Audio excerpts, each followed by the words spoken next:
how do I put it? It was like, what do you care about them? What do you care about those people? What difference does it make to you? Take care of your own life. Do the best you can for you and your family. What do the rest of the people mean to you? They don't mean anything to you. They're just serfs. They're just people. You know, what's the end goal? The end goal is to get everybody chipped, to control the whole society. They want a one-world government controlled by them. Everybody has an RFID chip implanted in them. And if you're like me or you, and you're protesting what they're doing, they can just turn off your chip.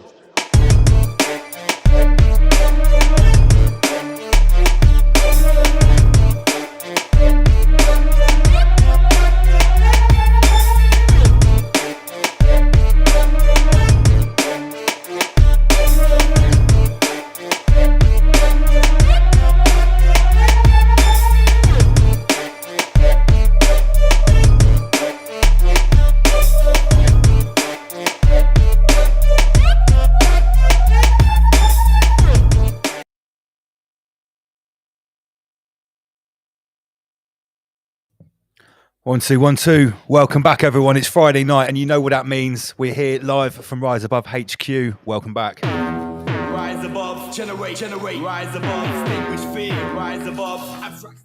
Big shout out to everyone that's tuned in already, everyone that's in the live chat. As you can see, I am on my own for the moment. Andy PG and Oma Beats are late. They've got crater duties due to the storm, but luckily, I am joined straight off the bat by our metaphysical in-house expert, Mr. Inner Guardians. Salutations, everyone. Salutations, Master Lee. How are you doing? Yeah, very well. I'm on Stormwatch tonight.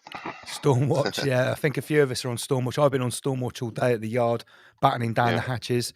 Front wall blew down in my front garden. Luckily, my car wasn't there today.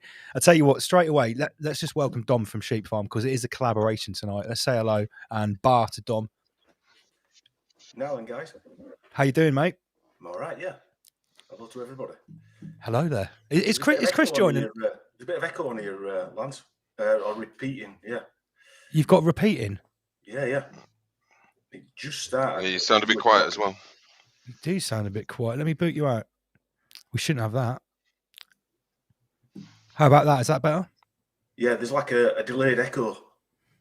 It's a delayed echo? Yeah. That's very disappointing. Let me Can anybody else? We can hear you. Have you got your speakers turned on? No. As soon as I plug my earphones in, it's gone. It's gone now. Has it gone? No. Have you still got? No, I can still hear it. Yeah. Right, we'll boot you out. That is super duper annoying, because we've just been chatting backstage and we didn't have any of that at all. Okay, so let me just try and invite Dom back in. Right, Dom, is that any better? No. Shall I come back out and come back Yeah, in? you come back out and do your settings again and come back in, because there's no reason this should be happening. Yeah. So welcome everyone. We'll get rid of Dom. Let us know. There's no Inner Guardians, is that your dog? That was an unexpected sound there. Okay, right. So Yeah, it's a mic check from the dogs. mic check from the dogs. Let's get our screen up. So tonight's show is called Children of Adrian. Right, and for anyone that's wondering what the hell is all that about, last week we sort of coined this term of Adrian and Hyacinth off the back of what's going on. Let's see if we got Dom back. Yeah, back again. I found out what it was. It's all right. It's sorted now. Okay. All right. I'll turn you down because that's super loud. All right. Right. Okay. All right. Finally, we got it sorted out. So, welcome back, Dom from Sheep Farm. Inner Guardians in the house. This week's Schwab show, Children of Adrian. Yeah, you came up with that one. I did come up with that one. You know, for anyone that doesn't already know what this is about, we'll get into that a little bit later. We've got some regular sort of business to get through. So tonight it is a collaboration. We've got a whole platter of rabbit with a nice side serving of mint sauce as well, courtesy of Dom. Is Chris coming along as well tonight? He says he is, yeah. But when I rang him up, he'd just woken up about 8 o'clock. He'd been working all day, so we'll see if he wakes up. As you do. He is coming on, but I've emailed him the stuff. He will be on. Okay, excellent. So, yeah. Have we got any conspiracy theories about the storm? Well, have you been putting your harp early? Yeah. It's, There's got to be something I untoward. did notice one thing about the storm is that it seems to really only be like operating in like business hours. Like all throughout the day, the storm and the wind was getting up, and as soon as 4 o'clock came, it stopped. And it seems to be like that for the last couple of days. The wind gets up throughout the day, and then as soon as the hours of business are finished, has anyone else noticed this, or is it just me being paranoid? Well, it seems to come and go. It does seem to come and go. Yeah, I mean, somebody said to me that it's designed to spread something. Oh, really? Here's another one. What about the thing? Is it just us, or is there an overreaction, like schools shutting down? Do schools normally shut down when it's windy? Is this a hurricane? Because a lot of people have been saying that with kids online, been saying, do we normally send everyone home when it's a bit windy? Is this not a bit of an overreaction? Well, I think there's a general increase of safetyism. I would say that's liability. fair. It's all about liability, isn't it? Yeah. Everyone's scared of getting sued. Well, someone's saying here in the comments, climate lockdowns incoming. Yeah. Maybe slyly asking people to stay home a little bit more is setting the scene for the climate change lockdowns. It's not out of the question, is it? No, definitely not. Oh, look who we've got with here. Welcome, Chris. He's woken up. All right, all right. He's got his strobe on behind him as well. To turn it off, is it a bit bright? It'd be a good idea, that, Chris. Yeah. All right, so we've got both the sheep farm here now, which is excellent. Let's start with some memes. What is this from? Is it Boys from the Black stuff? Start as we meme to go on. Start as we meme to go on. Absolutely, yeah. So tonight it is a Rise Above and a Sheep Farm collaboration. Boys from the Black Goo.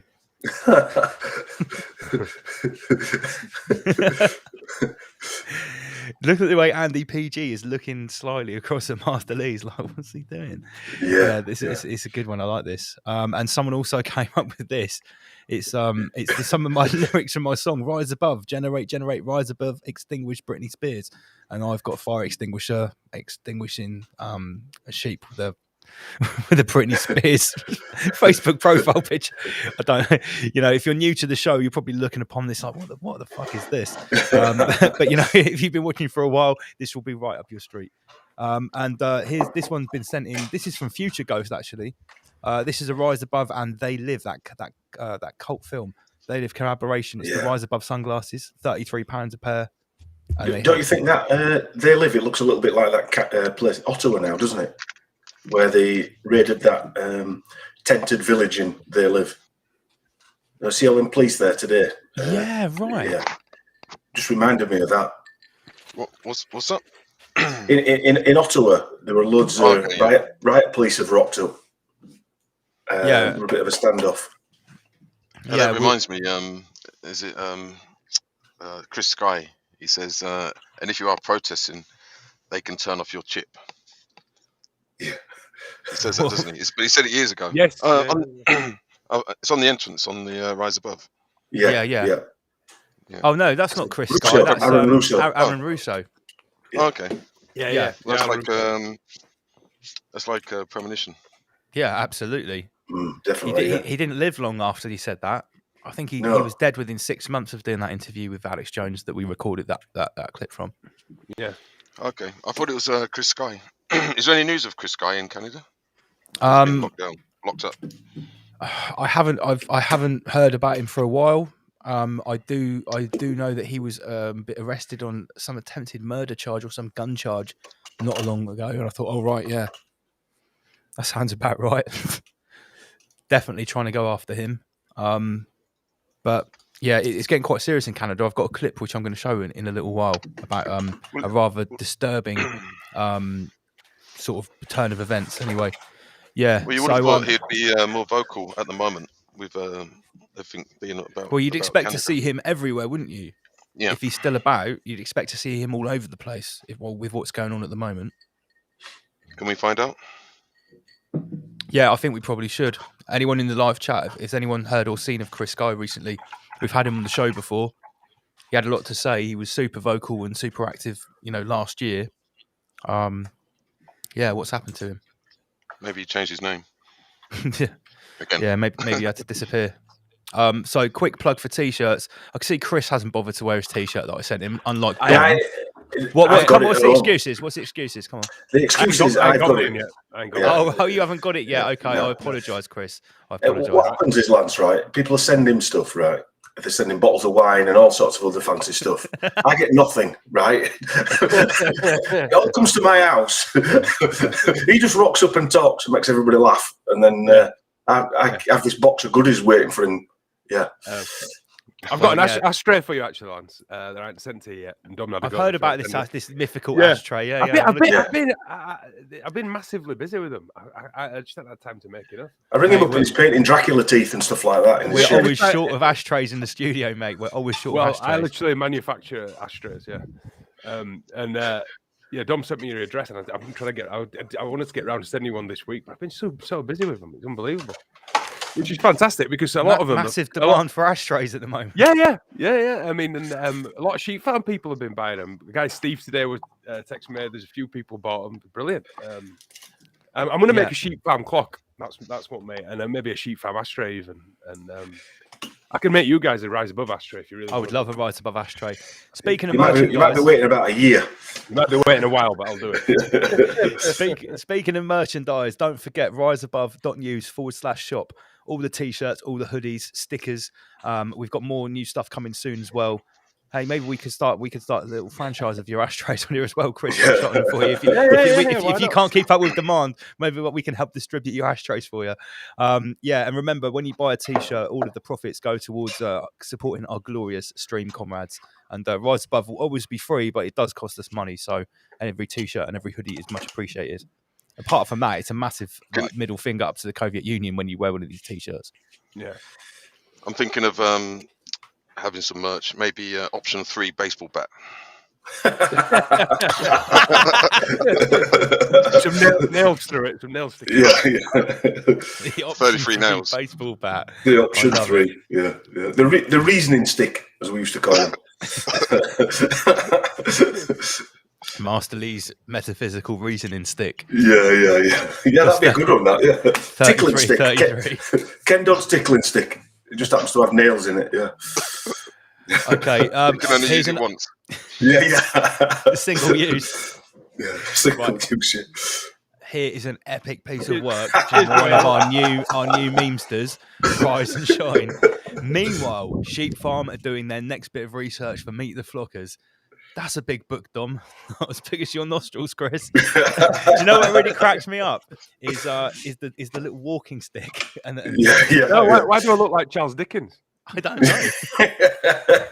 You got a bottle of wine in your hand, Chris. Yeah, fair enough.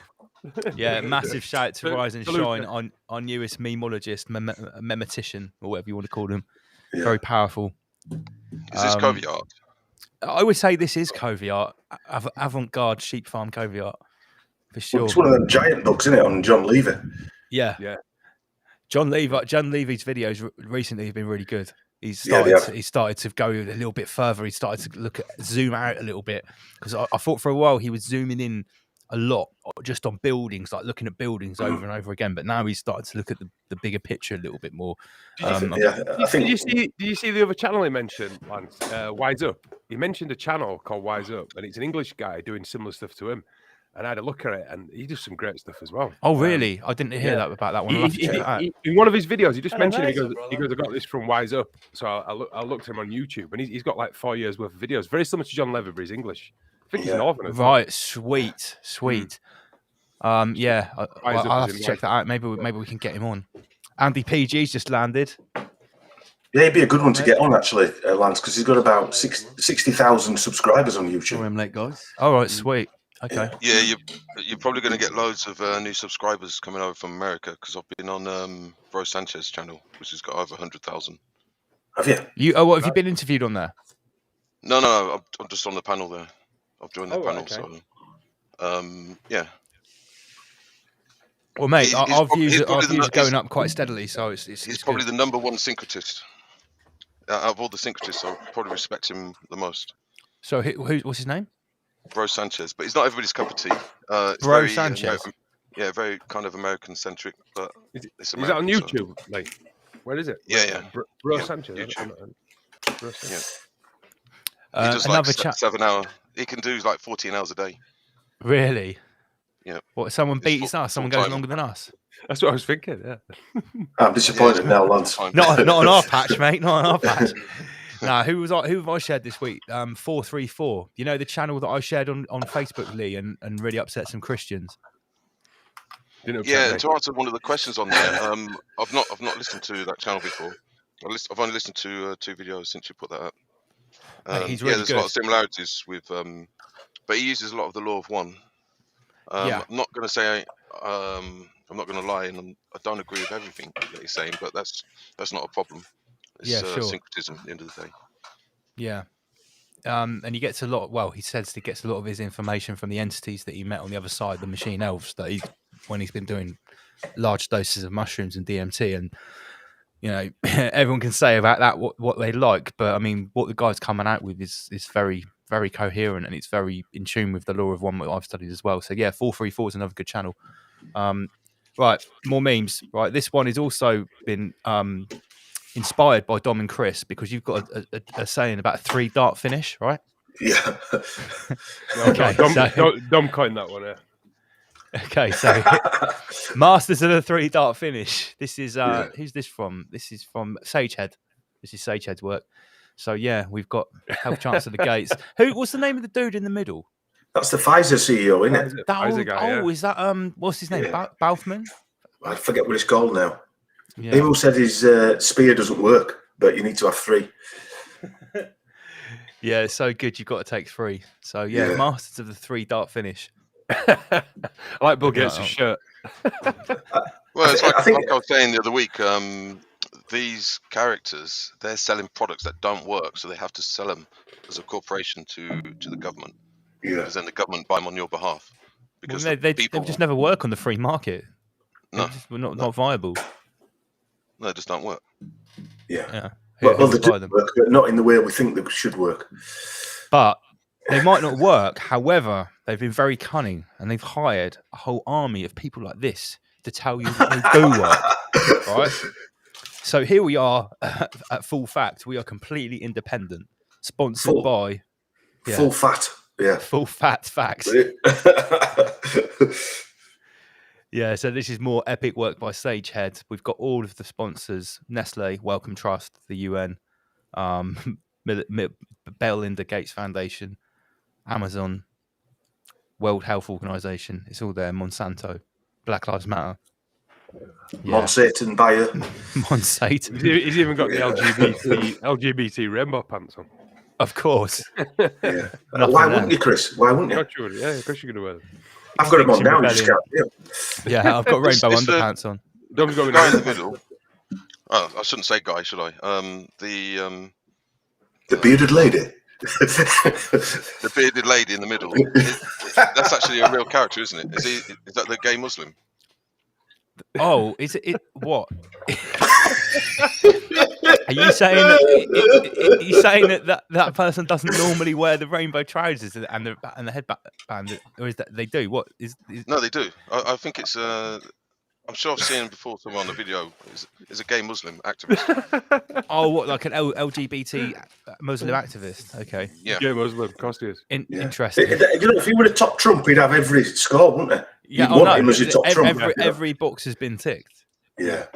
That'd be a good set of top trumps. That'd be a good set of top trumps, actually, Dom, wouldn't it? That would. You always want a score for LGBT, a score for the Oppression Olympics. Yeah. Okay, right. So, enough beating around the bush. We need to come back to topic, because we're moving towards your presentation, or some of the stuff you sent me, Dom, that we're going to talk about. So, on the left is something from Auntie Covia. Is that Fatima Whitbread? That is, it's Fatima Whitbread with Whitbread, by the looks of her. She's got something in them pants. With extra Whitbread. Okay, so Extra mud flaps. Granada mud flaps, yeah. I don't watch much sport, but was Fatima Whitbread a geezer? A geezer, do you think? No, I don't know. She had kids, actually. I think she's had some kids. Well, men can have kids now. What are you talking about? Yeah, fair point. He's some type of bigot. Yeah. You horrible bastard, Dom. I'm bald. I'm a wigger. So why have I got a picture of Fatima Whitbread, Hyacinth Bouquet, and Dr. Fauci on the screen? Let's wonder. Yeah. This is the burning question here. Who put this together? Well, the one on the left is done by Auntie Coviet. That was a special for you because you were talking about Fatima Whitbread on the first show. She was watching a rerun the other day. But on the right, this was made mid-show last week because I started dropping the code words for the H virus and the his master's voice. HMV. His master.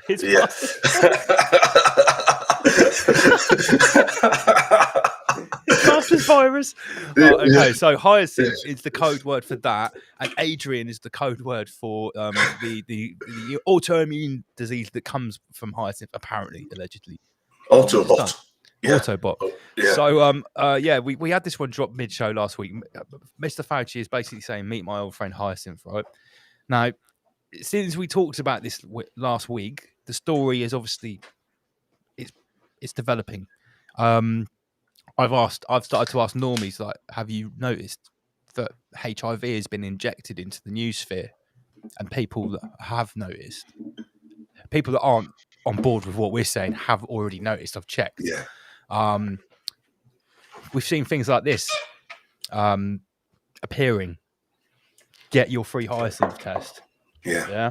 Okay. Mate, it's all over the shop. Yeah, it's literally all over the shop. We're not making it up. No. So the memes, I'm not going to lie, I think this has been one of the best weeks for memes since this whole apocalypse started. The memes have been so fucking strong, and people have been blown away by how savage they are as well. So Hyacinth has suddenly mutated and caused Super Adrian right after the biggest experimental vaccination program in world history, Pfizer. Yeah. Isn't it strange, Lance, that Pfizer invented the blue pill, the Viagra pill? Yeah. Yeah. And now they're probably causing Adrian. Obviously, obviously they used it for sex, aren't they? So, yeah, right. And it's a blue pill. And it's the blue pill. Take the blue pill. Yeah, take the blue pill. Stay inside the matrix. Get a boner. Spread Adrian. Yeah. The hard drive. The matrix. Cause it download some more rogue code from the matrix. Yeah. Some serious hard drugs there. Yeah. So now I've noticed a massive kickback about this narrative as well, right? Because people had stopped kicking back against people telling the truth about the COVID union, making your basic predictions, right? But as soon as people started to post, or particularly myself, started to post about Hyacinth Bouquet in the last week. No, people don't like that. No, I've seen the comments on your social media. Yeah. I noticed people coming out of the woodwork to tell me, oh, Lance, do you know what? I've been on board with some of the stuff you're saying. Some of your research is really good, but now you're going too far. I'm like, wait up, pardon me. Perhaps you weren't paying attention. Is it you that's going too far? I'm going too far? Me? How am I going too far? I'm just a pundit of this apocalypse, just pointing out what's going on. Look back here, October 2020. This isn't a conspiracy theory. This is Forbes. Researchers warn that some COVID 1984 Britney Spears might cause a risk of hyacinth bouquet infections. And this odd strain they found was actually found 20 odd years ago, wasn't it? It's not even a new strain. Yeah, they say it's a new super strain. But no, apparently it's not. It's just a different strain. Well, I reckon they've only produced 33,000 needles, and they're sharing them. haven't got enough to go round. So yeah, I mean, I've had it all this week. But there is maybe these guys need Master Lee's reasoning stick with a nail in it, just to make them understand a little bit better. Oh, by the way, did you know they were giving Viagra to? Yeah, the final cure. Yeah. Do you know they were giving Viagra to dementia patients in care homes to stop them rolling out of bed?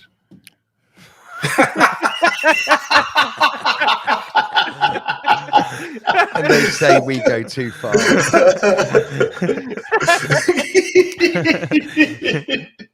This is why we invite these guys on. Right. Okay. Well, when they developed from for people that needed them for going camping. You can pitch your tent anywhere. Yeah. Took a few seconds, didn't it? Yeah. Not instant erect tent. So yeah, the memes have been off the scale this week. It's my joke. It wasn't my joke. I don't know where I heard it ages ago. Oh, you can't take full credit for that. No, it wasn't my joke. Dear. So, Flowers by Fauci, the creator's #1 hyacinth specialist. That's from that's from Stagehead, and we also had Happy Valentine's Day, and that is actually a hyacinth bouquet. It's a bouquet of hyacinth, and it's got some hyacinth tests in there as well. Some vials in there. Yeah, test technology. Got some of the good stuff in there. Right, so then it started to really get out of hand. This is anti-COVID. Melinda and Bill's Get Well First Aid playset, 33 paces, realistic AIDS essentials. Yeah, so people were quite offended when I posted this one. Is that a picture of Mark Fowler? Oh my God, the Jill and Mark story. And they say you go too far. Right, Adrian Essentials. Did you see that bottom right hand corner? Adrian, yeah, realistic Adrian essentials. So, and then we had this one. AIDS direct energy to your hair from Pfizer. Harness the power of mRNA technology for your hair. Whitty and Blair's hyacinth and hemlock infused shampoo. Oh my days! Hemlock. Yeah, a synthetic blend of liquid nanoparticles and Socrates' favourite plant, hemlock. Is hemlock some real dangerous? Yeah, hemlock's highly poisonous, mate. Yeah, in the okay. foraging world. Yeah, you Oh, want right, to stay okay. away from hemlock, my man. Okay, this is Whitty and Blair's hemlock and hyacinth shampoo. So as you can see, there has been a lot of ammunition. Midnight Fizzer. Midnight Fizzer. Yeah, and then Midnight Fizzer. I mean, it didn't slow down either. Like Sagehead was sending me things every day. Roses are red, violets are blue. I've got hyacinth. Now you do too. So this is a little bit late. I should have shown that one last week.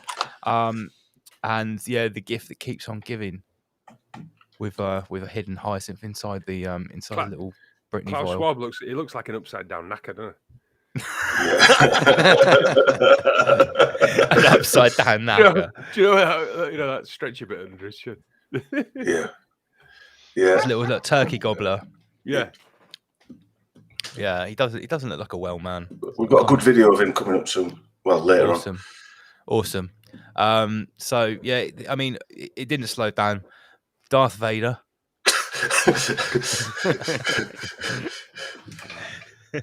Because this is like after Vader's basically, he's like decrepit now. The mask has been knocked off. It's not like it wouldn't work with the mask on when he's like badass Vader. He's got to be. This is like disabled Vader. He's had the triad of injections. Yeah, he's actually got the full 3. Adrian. I think this is probably the culmination of the week's memes. We cannot take credit for this. Everyone's seen this. Like as soon as it happened on Monday or Tuesday, yeah, Jesus, blowing the internet up. This was blowing the internet up. This was ending people's lives. The people saying, "No, stop it! Cancel rides above. It's too much." And I was like, I didn't even make this meme. I just saw it and I shared it. But we did make this one. Okay.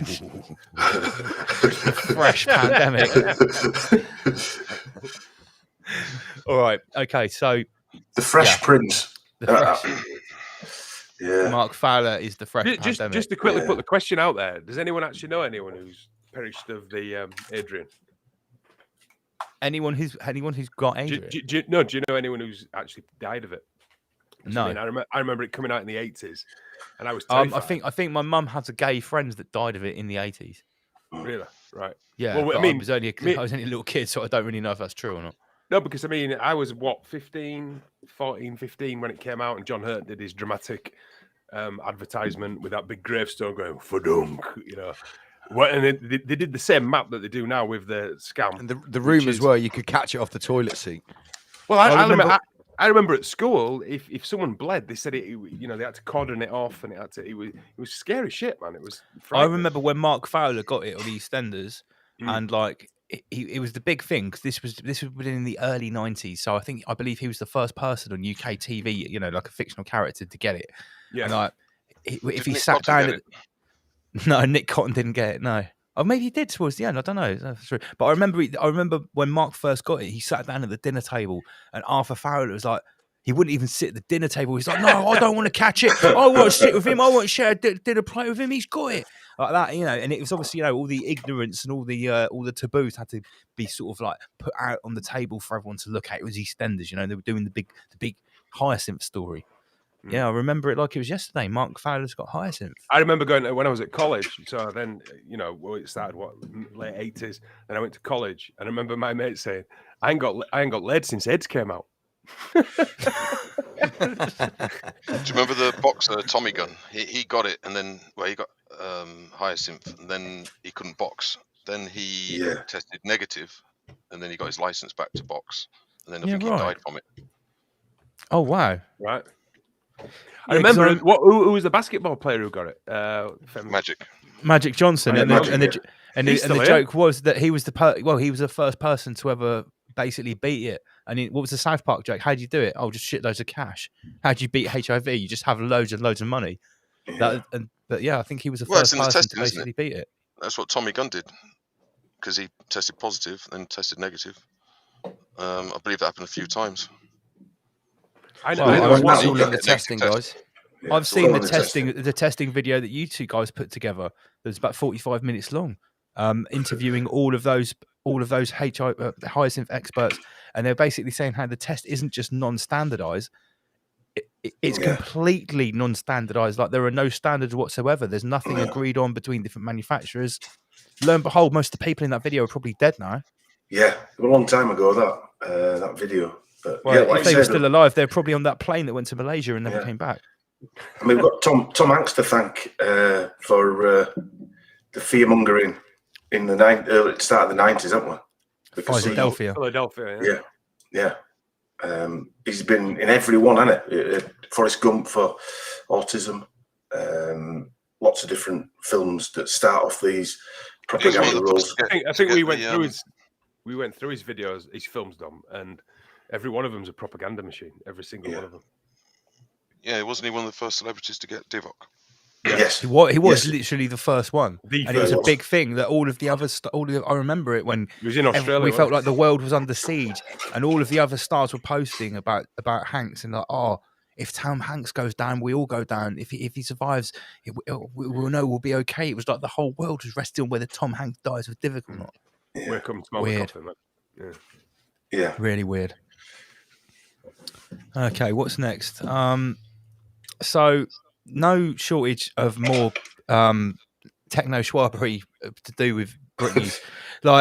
So the Scotsman is saying that anti-Britney concerns are forcing the removal of death by Britney status from the public health records. They're actually going to remove the status of whether you've been Britneyed or not on the public death record in Scotland, so that you don't fuel anti-Britney people. Anthony Britney Spears protesters. Really? Yeah, mental. And Moderna. Obviously, that makes sense. Yeah, it makes perfect sense. Yeah, you don't want to alarm the public, so we'll just take that off the. And we'll blame the people that are asking the questions for taking it off the register. Yeah, we'll blame it on them because they were causing hysteria. Yeah. not the deaths. It was the people. It's the people that are concerned about the deaths. They were the ones that are causing hysteria. So Moderna, after I don't know if we even reported on what was going on with Moderna, that they lost like 140 billion off their million off their stocks. Yeah, they dumped a load. Mate, he deleted his Twitter, and then dumped a load of his shares, didn't he? Yeah, but you know, maybe it's because they've got a new product. So what have they got here? They've got an mRNA cardiovascular injection. Oh, what a fucking coincidence. For heart failure. That's a shocking, Andy. Well, it's just the law of supply and demand, comrade. We've created a demand, and now we all supply. And we know who we're investors in Moderna, won't we? Don't we? Mr. Sunak. or another way of pronouncing it is mode RNA. Yeah. Yes. Rishi Sunak and his friends, they were early investors in that, weren't they? Moderna. That's right. Affiliates, fellow partners. Guys, it's all linked. It's all linked together. They're all in the same bed together. They all piss in the same pot. It's Yes, getting they more and do. more obvious. They all piss in each other's mouths. Yeah. Okay, so this. Let me load up. Share the same pig. Right, while you lot They all share the same pig, yeah. chuckling to each other, I'm going to load up a video. I think I download. Oh, no, did I not download it? So, guys, yeah, sorry I was late. Dom and Chris and Inner Guardians. Sorry, mate. Yeah. I've had a hell of a day. That one, Greeting. okay. Right, so this story here about GoFundMe, this meme tells a story. It's to do with the Canadian truckers. Does anyone know what happened with GoFundMe and the Canadian truckers? Yeah. They're trying to shut down all the all funding that goes. It took towards $8 million. Yeah, that's right. $8 million Did it vanish then, or did they take it? What happened to it? I believe the official story is that it's been redistributed to some charities or something. It's just theft, guys. It's outright theft. So GoFundMe is basically the official credit redistributor for the Soviet Union now. So we've got a meme here. Gates Foundation. Yeah, probably gave it to the Gates Foundation. I think they probably. You said they distributed it to charities, probably heart cardiovascular charities that support research into heart disease. Right, it gets worse though, right? Because it didn't just happen to the GoFundMe, right? Watch this. So you're confirming that accounts have been frozen, both personal and corporate, but you're not releasing the information. And the actual follow-up is, I'm just wondering whether the bank accounts will be targeted of individuals who donated to the Give, Send, Go and the GoFundMe campaigns. Are they considered designated people under the Emergencies Act, meaning that their credit cards could be cut and financial services are targeting them as well?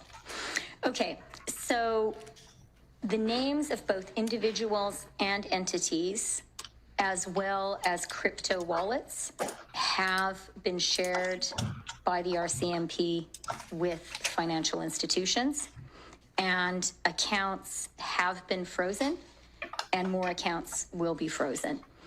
Crowdfunding platforms and payment service providers have started the registration process with FinTrack. In terms of the specifics on whose accounts are being frozen, you now have the regulations. The financial service providers have those regulations as well, and they, working with law enforcement, will be making the operational decisions. So Mark Passo was talking about this in his latest video. He said he's been kicked off of Patreon, and they've stolen all of his money from Patreon. Do you know who she is? Oh, I'm about to tell you who she is. I know you know who she is. So this bird is Chrystia Freeland, Deputy Prime Minister and Minister of Finance, Office of the Deputy Prime Minister of Canada, and no surprises here, right? She's part of Lord Schwab's Schwab Youth Program. She's in Lord Schwab's arsenal. Yeah. I heard someone post the other day that she's directly descended from high-ranking Nazis as well. What a twat! What an absolute twat! I'm sorry. What a surname. I mean, how can she go around the block like that? You might as well just say, I'm an absolute twat and I'm a fucking Nazi and I'm going to say this. Yeah, she's a foot soldier, isn't she? She's a Nazi youth. Disgusting. Member. Yeah, exactly. Yeah, disgusting human being. Yeah, they're all just communists, man. All these Freeland. I don't think they're even communists. I actually believe they are the synagogue of Satan, if I'm honest. These people are evil. They're horrible. And it's all delivered with that box ticking Nazi level of, I know we just got to do this. And like Dom said, the brown shirts, aren't they? Literally, it's history. Slowly bringing it in. Slowly bringing it in. Yeah. But they've managed to, just before we move on, they've managed to invert the problem. They're now saying that all these problems are being caused by the truckers. Yeah. They're shutting down society when in actual fact. That is the craziest thing of all. They're blaming the truckers for stopping people from going about their daily lives, stopping people from traveling, stopping people from getting to work. All of the things that they've been doing for 2 years and telling you that they're doing, they're now blaming on the truckers. It's perverted. Yeah. Well, every single problem that's happened has been created. Nothing's happened naturally, has it? Every single problem from day one of this nonsense has been. Yeah, we said this before. I mean, it's all by design, and don't forget these people who design all this shit. They've got the very best, very tip top psychologists, psychiatrists in Yeah, the world, and social engineers. They have got the very best at their disposal. They've even planned how to benefit out of the plan failing. Yeah, exactly. Yeah. They've even if every single base covered. Yeah. Even down to people like yourselves and us here at Rise Above, and what we're putting out, that they know, they've accounted for people there's going to be dissent. And do you know what, Andy? I'm having not necessarily. I agree with you, by the way, 100%. But I also think that we do give them a little bit too much credit at times. That's my absolutely no. I agree. I don't think they're not. The plan that they laid out might not be going to plan, but they've still got these fuckers at hand. Yes. And so that they're going to have to change their Schwabian agenda as from what comes out. Like they might not have accounted for a huge convoy of trucks to shut down Canada. Basically, that they're going to have to work around that now. Remember, but I think it's pretty pathetic that all they've done is try to blame shit on the truckers. There's no I could have fucking come up with that. Yeah. Psychologists. We don't need to go to Oxford to come up with that. It's like the Second World War. The Second World War. I don't believe they cared who won, because it would have been the same outcome. And Hitler had his submarine waiting for him to take him to Argentina anyway, so it didn't really make any difference. You know what I mean? They've obviously got. They must have. But one thing I would say is, one thing I think they will miss is they won't understand the humanity and love that can win it, because they ain't got in it. No, they've never experienced that. So another thing I don't think they've put into the equation either. When you've seen some of them truckers talking, and people like us, they don't realise what this means to us. They just think we'll just keel over and go along with it. They don't realise that we're willing to give everything up. Yeah. They don't understand that. We were on about this the other day, Dom. I don't know where the quote comes from, but it is literally, if you have nothing to die for, then there's no point being alive. And it would take them to drag me physically out of my house. You either live for something or you die for nothing. Yeah, you can't say that these Satanist bullies would want to die. As much as they talk about death, it's other people's death normally, isn't it? Yeah, because they're terrified. Yeah. They are terrified. They're scared. They're looking terrified little now. Children. They're acting scared now, aren't they? If you see Trudeau talking, he looks, and Jacinda Ardern, if you see her, if you see her talking, Jacinda horse hard on. Yeah. Jesus, it's like a national winner. But it's like a bully in a playground. You know when the bully goes too far and the geek gets geek rage and turns on him, and even the bully goes, "Oh, hang on a minute." Or he's been trained by Master Lee for a year. Yeah. The geek has watched 56 episodes of Rise Above. In the story. The geek's been watching Bruce Lee films and suddenly turns around to the bully and goes. And the bully goes, "Whoa, hang on a minute! He's got death in his eyes. He's going to take me out." What were you saying there, Master Lee? Sorry, Master Lee. Do you remember that story I told you of my childhood? When I basically had that interaction with a bully. Yeah. And basically, what it was that I never really got bullied at school because I was always athletic. But there was one kid who was a real psychopath. He's actually dead now. He committed suicide. But he was the only person that I was really scared of. And he came up to me one day and he said, "I've heard that you've started boxing." And I said, "Well, yeah." And he said, "Okay, punch me." And I thought, "Oh, I don't want to punch him." I said, "Well, I'm not going to punch you." He said, "Well, if you don't punch me, I'm going to beat you up." So I was in between a rock and a hard place. I was in a no-win situation. And I literally looked at the ground and I just turned around and I gave him a real good left hook. And it knocked him to the ground. And he got up, rubbed his chin and walked away. He never ever spoke to me ever again. But the reason why I'm saying this is because I had nothing to lose, because he was going to beat me up anyway. Yeah, and that's a situation with. He already put you in a no-win situation. So what else and that's the situation that we're in now. Yeah, it was a bad call on his behalf, that wasn't it, really? Because, like you say, he had nothing to lose. Yeah, he was a complete psychopath. I've got a bully story for you. I was telling Dom this the other day. I don't think I'd ever told him. I was in Geneva Airport. I went skiing when I was a kid. My mate was a bit better off than us. Took me skiing. I was in Geneva Airport. I was changing my cash, and there was these 5 scouts, and I was stood at the thing, and these 5 scouts, one of them started making like racist slurs. He was going, "Yeah, mate." There's like these 5 scouts. They were a bit older than me, and I got so furious. I just turned around and I popped him on the nose, and every one of them just stood there. No one said a word. There's 5 of them that could have kicked the shit out of me. Yeah. Do you know what I mean? Caught them by surprise. Didn't expect that. But I was so full of rage, and even the woman behind the counter who was, changing the money, she smiled at me. She saw what happened. Just went, Bob, just silent. Yeah, well, it's a common sort of dynamic, and I call it the third option as well. But that, for me, that was a pivotal moment. I mean, I was only about around about 9 or 10 years old, so I was a young boy. But I realised that you could actually solve certain situations with a certain response, should I say? Well, these are the things that you carry the rest of your life, Lee. Yeah. And look where we are now. I mean, I wouldn't bow down to some bully telling me what I should do. No. Or being a knobhead. You know what I mean? No. Yeah, I was always taught to stand up to bullies, otherwise they'll push you around. My missus living. You haven't got life. He's pointless. My missus tells me a funny story. Her dad, she's half Scottish, and she said she's built like a feather. And she said she was getting knocked around by this girl at school, and Dad said, "What you need to do is go for the big one, go for the biggest one." And she took her dad's advice. She said, and these big girls were bullying her. She's from Croydon, and she lamped one of them. She said she got the shit kicked out of her. She got thrown all over her. But she said they never touched her again. She said they never went near her again. Now that's geek rage, that, isn't it? You know. Yeah. Okay. Well, the thing is, you get whatever you tolerate. This is like one of the first principles in personal protection and self-defense. And I have to say this to a lot of people that come to me for advice and help, that you'll get whatever you tolerate, exactly whatever you tolerate. And there has to come a point where you have to say no. And unfortunately, sort of bullies and psychopaths and narcissists and stuff like that, it's the only way to deal with them. You can't negotiate, and you can't really do a deal.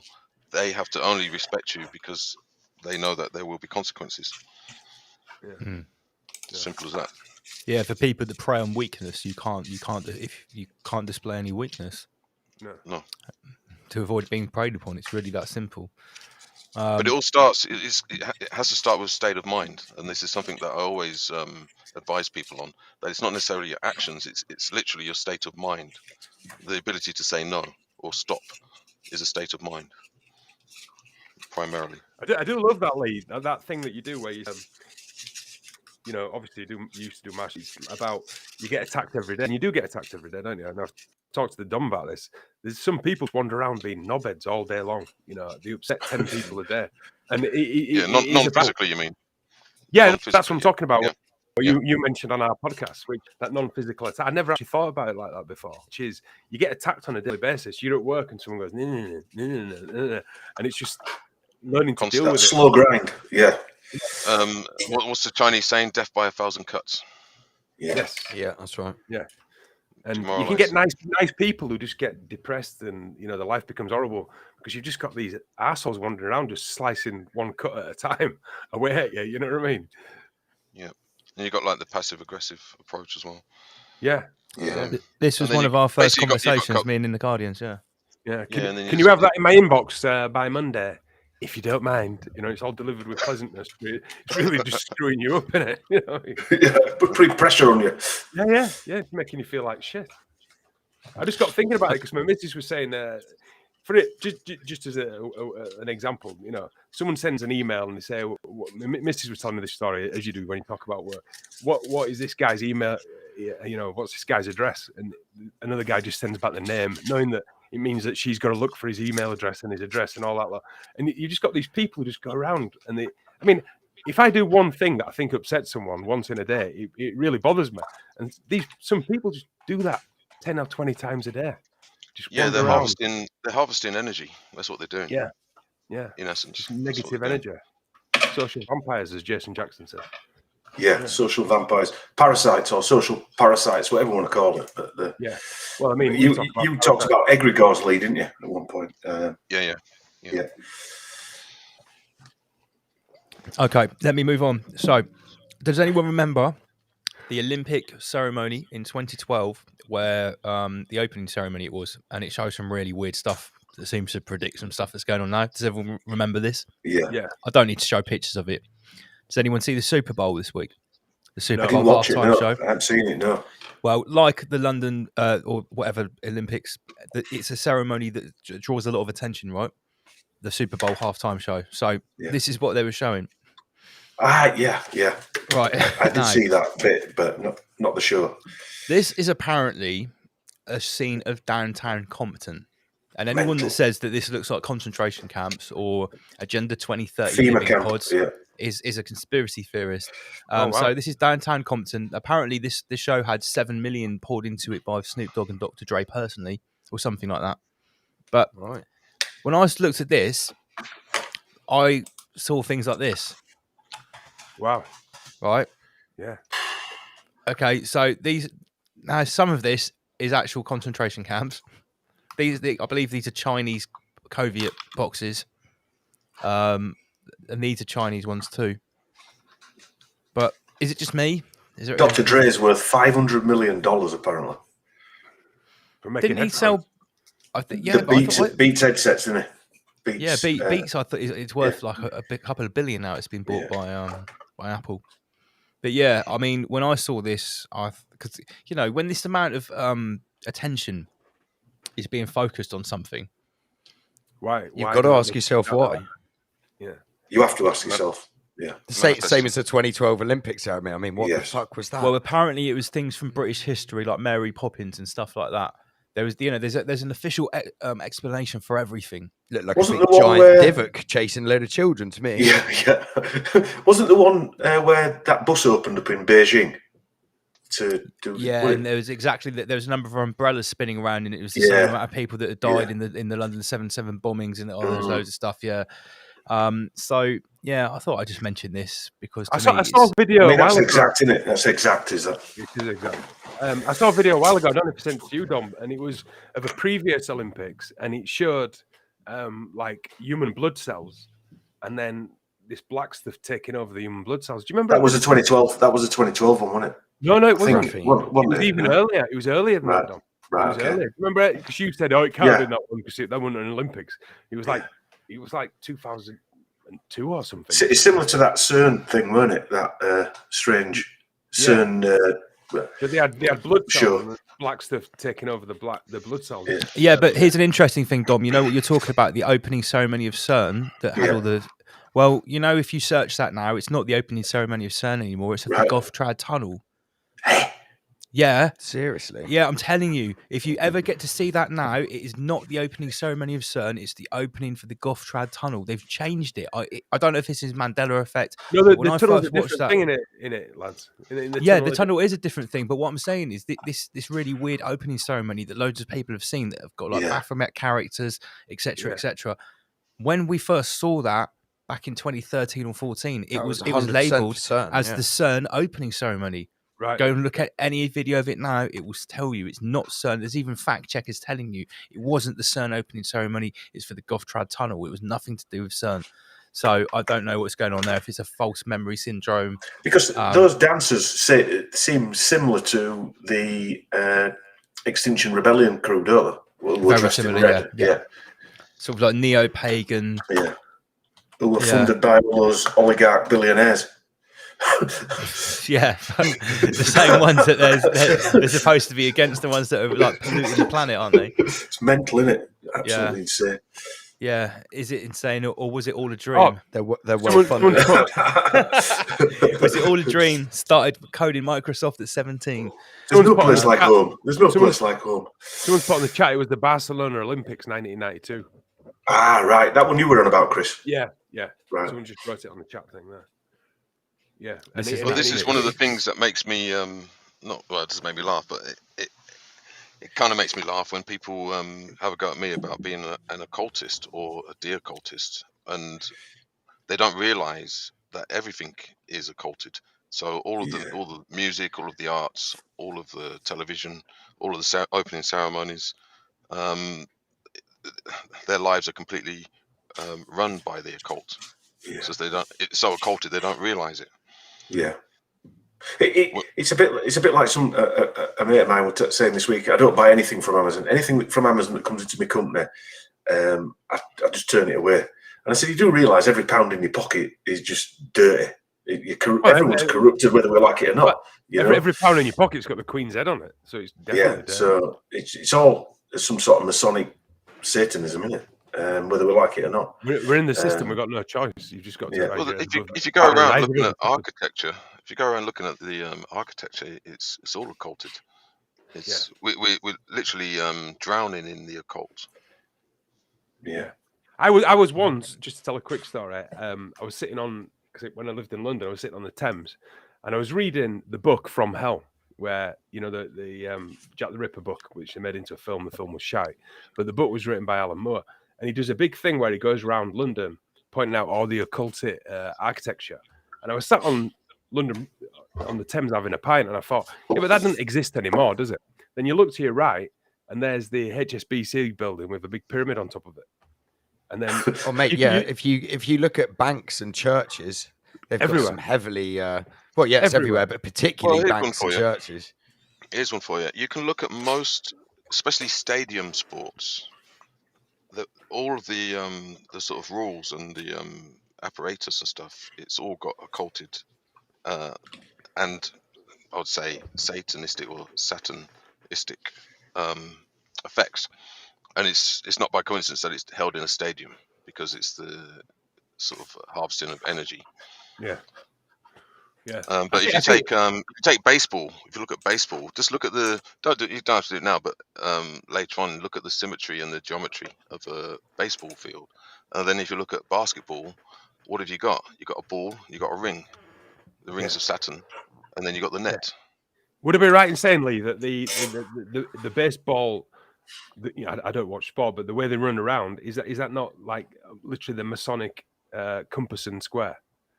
I would say. Yeah, like I said, I don't think you get a picture up of a baseball pitch, but straight away you'll be able to see all kinds of occulted sacred geometry. Yeah. In it, and also you got the bases. You got like the first run, second run, and then the final, which is basically the circle of life. I mean, more sportly. I mean, you know this. I mean, we're into my sport, and I'm sure a lot of other people are. But it's all like the Roman amphitheater type, gladiator, war training, getting us into that competitive mindset, isn't it? There's multiple things. It's also a divide and conquer technique, because it's mainstream sports. What do? They set nation against nation, city against city, region against region, town against town. You've even got Sunday League child's football now. Yeah, arguing on the sidelines. It's another way to do it. Whenever I try to explain the occult to people who completely refuse to understand, or they find it difficult to understand, I normally say something like, I'll do it to you guys. What's the most popular sport in the UK? Football. Okay, so if I say blue, what do you think of? Sky.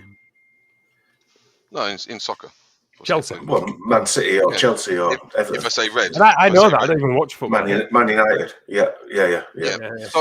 So we're already sort of pre-programmed with these subliminal messages. The blue or the red. The blue or the red. The right or the left. Yeah. So soccer. The reason why is soccer so popular? You got to ask this question. Why is it so popular? I've never understood it. It's because they've used the occult, and they've perfected the sort of hypnosis, NLP, subliminal messaging to create following, and it's all based on they've tapped into the social engineering. It's all based, first of all, it's tribal, it's regional, it's based on color, it's based on division. Division. And you've got the blue and the red Masonic houses as well there, aren't there? Yeah. Also, if you look at how football rules, it's really set up to how we live our lives, because the referee decides what's right or wrong, and he has a variation of what's right or wrong. Two referees will judge it secondly, a bit like boxing when it goes to points, and it's anybody's game, isn't it? And even the new system where they bring the video ref in, that's like what we're going to have to live by, isn't it? The CCTV type decision that you're guilty or not. Yeah. And also, No, we're going to say also they always talk about this is an important game. This is an important.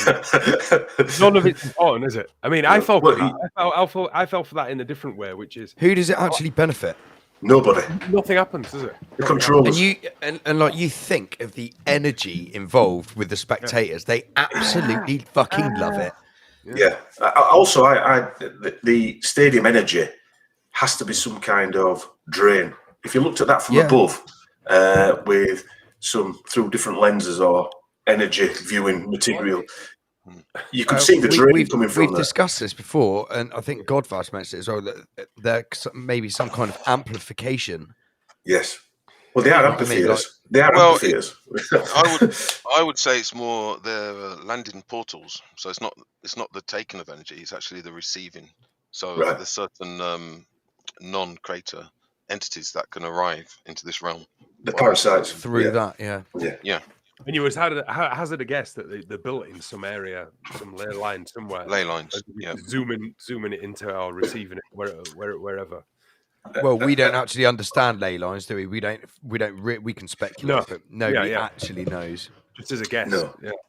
Every one of them stadiums is surrounded by the cell sites and massive towers. Yeah. Every one of them. Yeah. Every single one. Yeah. But more frequencies than a Travis Scott concert. Yeah. And I was reading an article, but somebody sent me about each individual now who've had the 3-dart finish. They're like acting like nodes.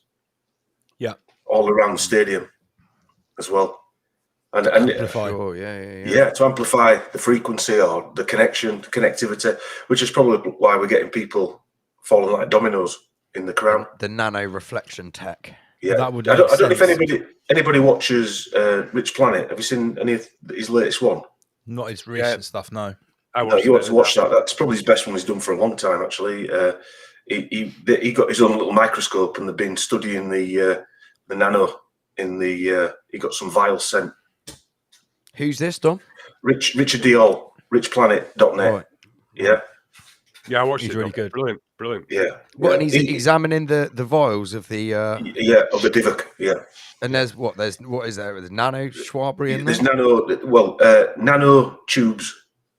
He identified 3 different particles that look like this nanotech. Yeah. Right. What were those tubes called, Dom? I'd never heard that before. They're like mesh tubes. Mesh tubes. Basically, mesh tubes. And the nano I'm going to tubes. have to check this out. I haven't seen this. I'm not familiar. This is where they come from. That Hydra. The Hydra stuff. Yeah, that me and Chris did that stuff on, and he was saying that they're not biological. They're basically mechanical. Yeah, self-assembling. Carbon tubes. Self-assembling. Yes. Self-assembling. Self-replicating as well. Yeah, self-replicating as well. Yeah, the guy had on there said he saw them grow, and he said they're not organic. That's it. Yeah. I've seen videos where people are like poking them, and they're actually reacting to stimulus. They're actually making defensive maneuvers and stuff.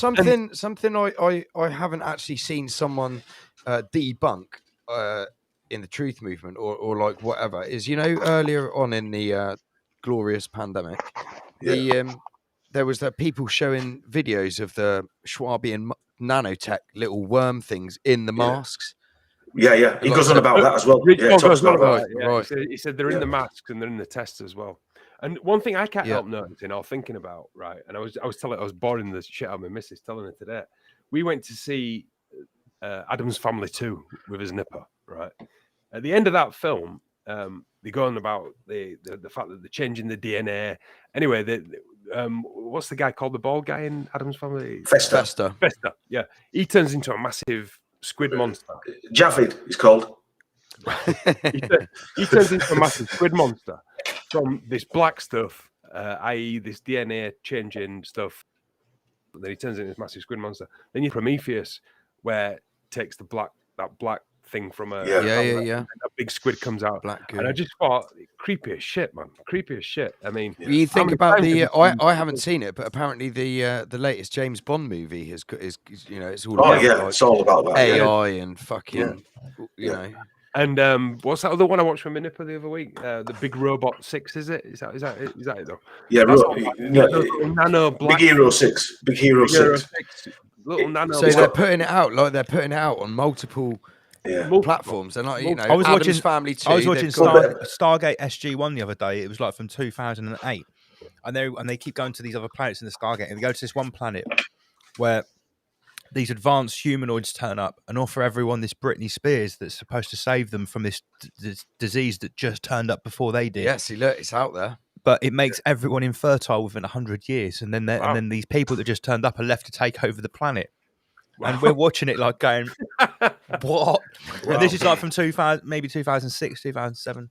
Yeah. We've been programmed with this stuff for ages. They've been pre-programmed with this for ages. It's just the Big Hero 6 thing as CERN, because they're going into like a metaverse type area to rescue this scientist's daughter, and also like it's got nanotech in it, and they actually call it nano, don't they, Chris? Yeah, you make all these balls coming together, black balls coming together, that can be controlled.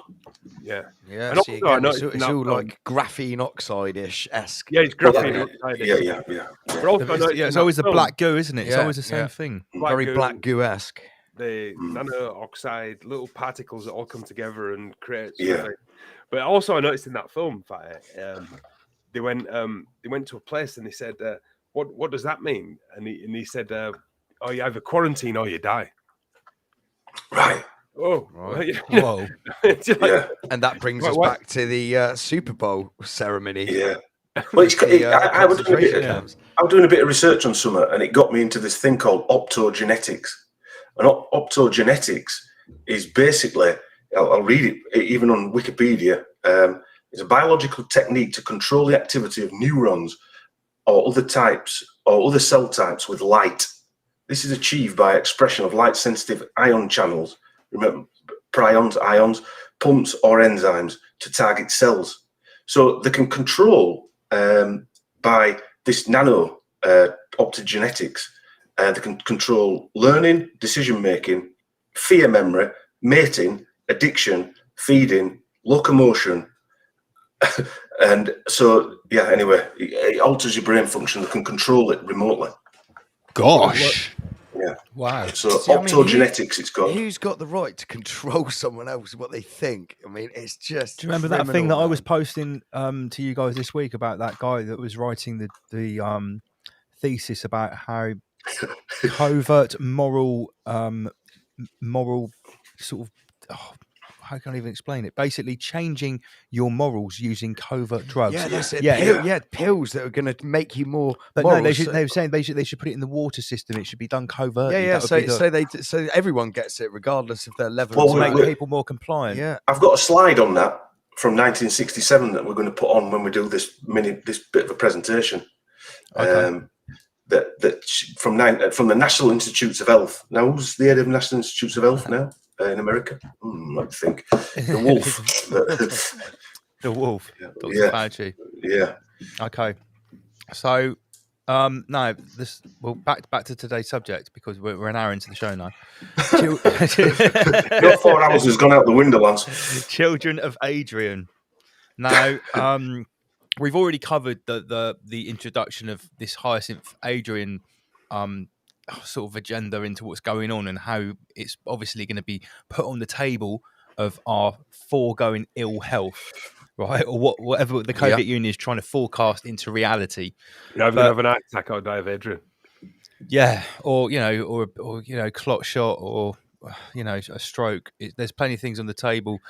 So Adrian obviously has got a connection to Sylvester Stallone, so we can miss in a few bits here. But we've got some slides here because there's sort of like a historical background to this, isn't there, Dom, of limiting our growth, whether it's going to be through disease, famine. Britney Spears. Either of those options gives you a pile of dead corpses. Yeah. One of the ways that we can control that is via controlling who has children. Yeah, sure. And how they have them. Hence the rise of that guy with his LGBT fancy Bermuda shorts on. and the beginning of the memes there, that if they can control who has children, then they can control what types of children are born.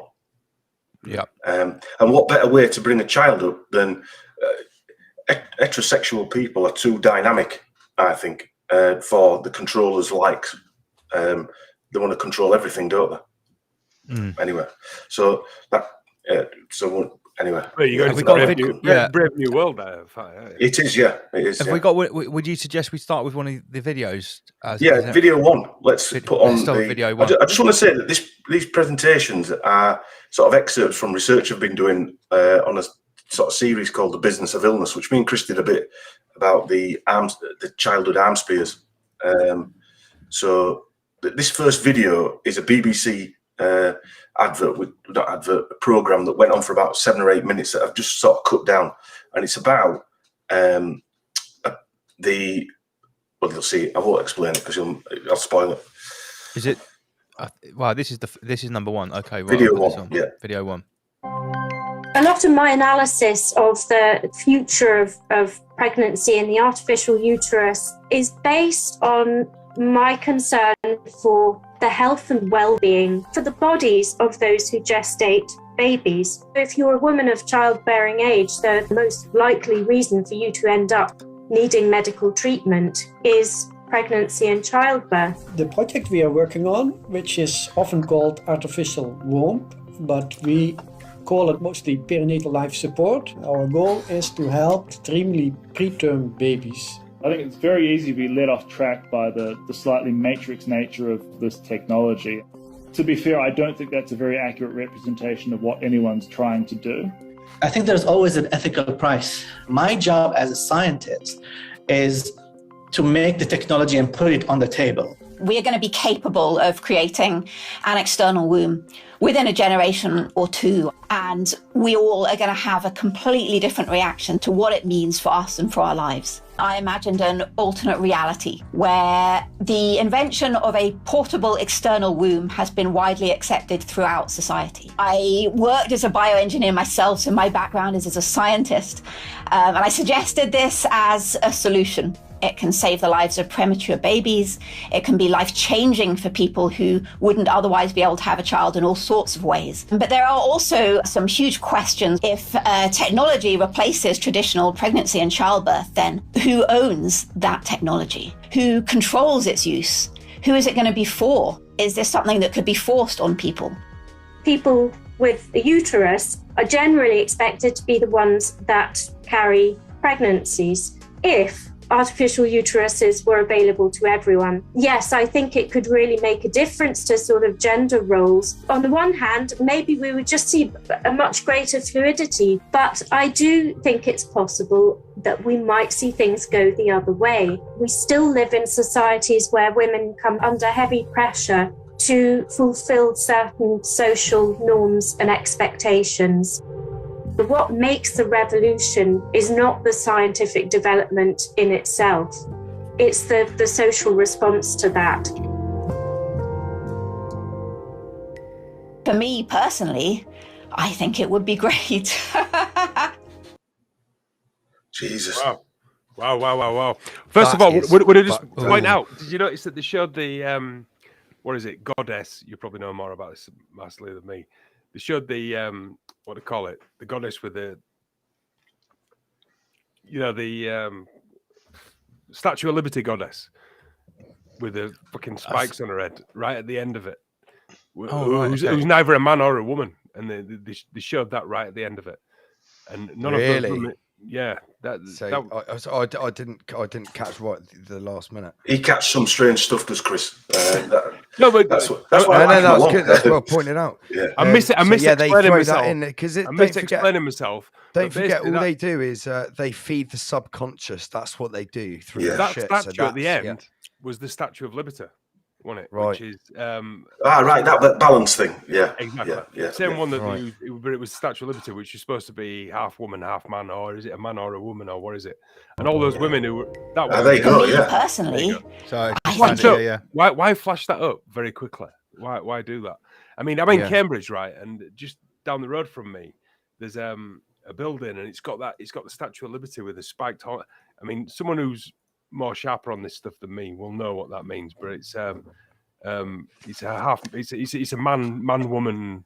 Yeah, because it's like goddess. the Baphomet, isn't it? It's the Baphomet goddess. Yeah, it's like, it does as above, so below. Yeah, so it's sort of androgynous. And it's just flashed up there right at the end of that. You know, but that to me said the extinction of women. Or control of who gives birth. Yeah. So you think about it. So if they've got this tech, then you think it wouldn't really matter if they made everyone infertile. No. Or a large percentage of the people of the population infertile, because then they don't need a woman's womb. They just need some DNA, and then they can control who's bred and how. One of the guys on this there. is so scary, man. Again, Andy, that's what they want. That's what they want. That is the Brave New World. Ultimate. Born in a jar. Parents have got nothing to do with it. It's sort of always been the plan, hasn't it, to take the natural child. It's the Tarzan story, isn't it? There's a child brought up by strangers. Yeah, whatever. One of the guys on there, he was a professor or a doctor, Jacob Hanna, and he worked at an institute called the Weizmann Institute of Science, which is quite an ambiguous name. And it's got about 3,800 scientists working there with an endowment of $600 million. And it was founded by Chaim Weizmann. And Weizmann was a Russian-born biochemist and a Zionist leader and Israeli statesman who served as president of the World Zionist Organization and later the first president of Israel. Sounds like someone who's really got humanity's best interests at heart. Yeah. So that's smack bang in the middle of, the invention of an artificial womb. I mean, if they're showing that on BBC, and I've seen ones from about 2016, that's a recent one, then they've already got it, haven't they? Which will come on to later. If they're putting that out to the peasantry, then they've had it for a long time. Yeah, and also the lady that had that weird laugh at the end, she wrote a book called The Growing Season, and she's a physicist and an author now. And a book critic said, ectogenesis and representations of future motherings in Helen Sedgwick's The Growing Season. And Sedgwick said, discussing my novel and its exploration of new reproductive technologies and the different feminisms within the contemporary and historical ethical debate of the future of motherhood. So they're discussing whether women should have children, which again falls into that LGBT conversation, doesn't it? Is the bearded lady having a kid type of thing. Which is a satanic conversation for. Well, it's anti-human. It's anti-human. Women shouldn't give birth. Anyone can give birth, or we can grow in a jar. Men can give birth. Men can give birth. You mean nothing. Yeah. Yes. Well, you got to look at the story of Adam and Eve. So maybe ask the question. Yeah. I just explain what ectogenesis is. It comes from the Greek word outside and genesis, and it's a growth of an organism in an artificial environment outside the body in which it would normally be found, such as the growth of an embryo or fetus outside the mother's body, or the growth of bacteria outside the body of a host. The term was coined by J.B.S. Haldane in 1924, and he came up with the words clone and cloning in human biology. And he also invented the primordial soup theory. Oh, right. Okay. Interesting. So these things are written throughout the sort of academic blueprint, aren't they, of the world, really. They've been thinking about this for a long, long time, if it's way back to 1924. I'd say, it goes back a lot further than that, I think. The artificial womb. It's quite a scary. Well, in what is it? In Brave New World, they literally grow kids in jars, then they send them down the conveyor belt, and they program them by radio frequencies, telling them what they're going to be. It's a factory. It's just a factory. A factory. Yeah. So that's the dream. That is the dream of these psychopaths. And even the World Health Organization have got a definition of what reproductive rights are. So they're now forming what reproduction means, right? So the recognition of basic rights for couples and individuals to decide freely and responsibly the number, spacing, and timing. Why so of their children? Why does so much thought need to be put into it? Why? Well, I can share some information that you're gonna have to sort of sit down and hold your seat a little bit. I'll try and keep it as brief as possible. But we all love sitting down and holding his feet. It may shed some light on what we're talking about. It could be a bit of a reach. It could be far-fetched, but I don't think it is. So you're probably not aware, but there was a group of people called the Cathars, who were the first to be eliminated by the Inquisition and the Catholics. Yeah. And they were heavily targeted, as a priority over any other religion. And there was a reason for that, and it's because they had a particular understanding of, or they was able to syncretize Actually, they abandoned the Old Testament, but the New Testament, they were able to sort of syncretize it into something that made a lot of sense. But they also mixed in other things. Now, I'll try and get to the point. One of the precepts they had was that they weren't allowed to eat animals that copulated. Okay, so they were allowed to eat fish, because fish is one of the few animals that doesn't actually physically copulate. So there's some kind of natural or cosmic universal law, which means that you shouldn't eat an animal that physically copulates, but you can if it doesn't.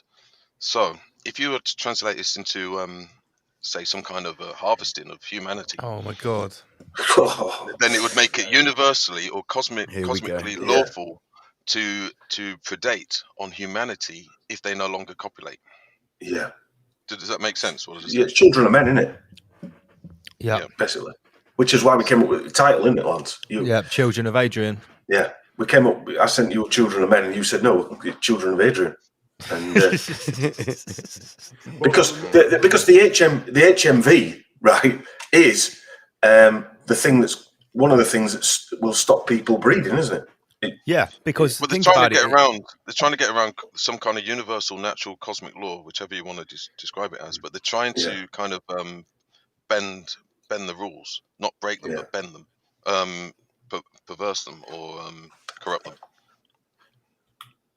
That's my take on it. The explanation of the World Health, it says they also include the right of all to make decisions concerning reproduction free of discrimination, coercion, and violence. Reproduction free of violence. Yeah, that's the World Health Organization reproductive rights. They've defined what the rights are. Reproductive rights, even in a sentence, is bizarrely wrong, isn't it?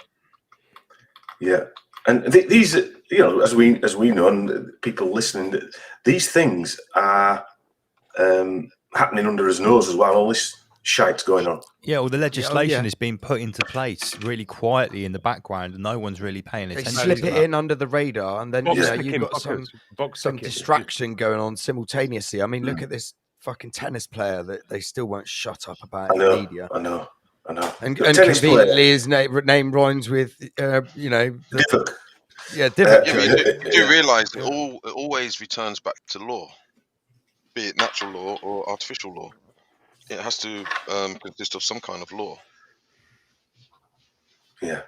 Just to say quickly, someone put what I was trying to explain, and I couldn't get the name in my head. It was ISIS, wasn't it? The Statue of Liberty is ISIS. The spikes. Yeah. And it's the same one for the which is just a goddess symbol. Yeah. Oh, it's got it's a different tradition. It just represents a sacred feminine. Yeah. And while they were showing that video about whatever, they just flashed up ISIS. There you go. Yeah. Yeah. Someone mentioned The Handmaid's Tale as well. That's another one, isn't it? Yeah. More predictive programming. Yeah. Something you have to always when you're faced with a sort of world problem, you've always got to return to human rights, because that's what it's all hinging upon is on human rights, which is basically universal natural law. Yeah. So when you see them do things either as a distraction or as a direct move, it's always based upon the corruption of or the changing, or as they would say, the evolving of human rights. But we always know it's inverted. Yeah. It's not going to offer Always. freedom. It's going to be more restrictions. Yeah. Yeah, because they're rewriting our human rights at the moment, aren't they? Apparently, in the background. Yeah, the Bill of Rights. Yeah. Oh. Yeah. So should we go with that first slide? Or Yeah. I did accidentally show it for a little bit. So, Limits to Growth. This is a book. I can't quite see who it's by there. Donnell H. Meadows. Yeah, I'll go into it then. Yeah. So I suppose the question is the population growing at the rate, or is it growing at the rates we're told by the MSN or the legacy media? We've been seeing that the Gates TED Talk prophecy, saying it's going to be 8 billion and then 10 billion. But is it true? In my opinion, the answer is obviously no. If you watch that trailer that Lance put out, the Limits to Growth was paid for by the Club of Rome, the one that Dr. John Coleman spoke about. You've probably seen that thing that's been knocking around for years now. And it was sponsored by the Volkswagen Foundation, who funded a study called The Limits to Growth. And the authors were Donella Meadows and Dennis Meadows, Jorgen Randers, and a load of other researchers. And they wrote a report, as I said, funded by the Club of Rome. Bear in mind, the Volkswagen Foundation is the people's wagon that was used by Hitler. So the money came from that, and they set their obviously philanthropic foundation up through the Third Reich. He was a leading philanthropist, Hitler. Yeah, he was. Yeah. That's why we always had his arm up pointing at stuff and whatever. But anyway, the most probable, they said, the most probable result would be a sudden and uncontrollable decline in both population and industrial capacity, which I think we've seen the industrial capacity thing start, haven't we? Really, and we've seen the population decline. So the last aren't they telling us that everyone's birth rate isn't actually a level that can sustain I've got a great video in the West? Yeah, I've got a great video to play later on about a load of videos I've put together, about 7 videos. Even in the mainstream, they can't keep away from it. So, but they were all at the Massachusetts Institute of Technology, or MIT, and we know that, like Stanford, the MIT seems to be all the technology type stuff, doesn't the bio stuff, that type of technology, the population stuff, and Stanford seems to be the tech, like computer type side of it. And the Club of Rome was sponsored by the Ford Foundations, Rockefeller Foundations, Carnegie Foundations, and a lot of other black nobility, because it was actually derived in Rome. So it was derived in 1968 at the Accademia dei Linci, and that means the black lynx, the tiger, not tiger, but the cat in Rome, one of the oldest and most prestigious European scientific institutions, founded in the Papal States. So already we've got this link to the black nobility, and it was founded in 1603 by Federico Sessi.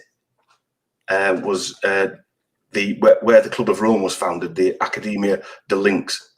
And the Club of Rome uses ex-members and current members of heads of state, government, UN administrators, high-level politicians, government officials, diplomats, scientists, economists, and business leaders, basically from all around the crater.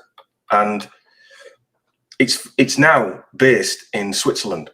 Where's that other organisation based? Let me think.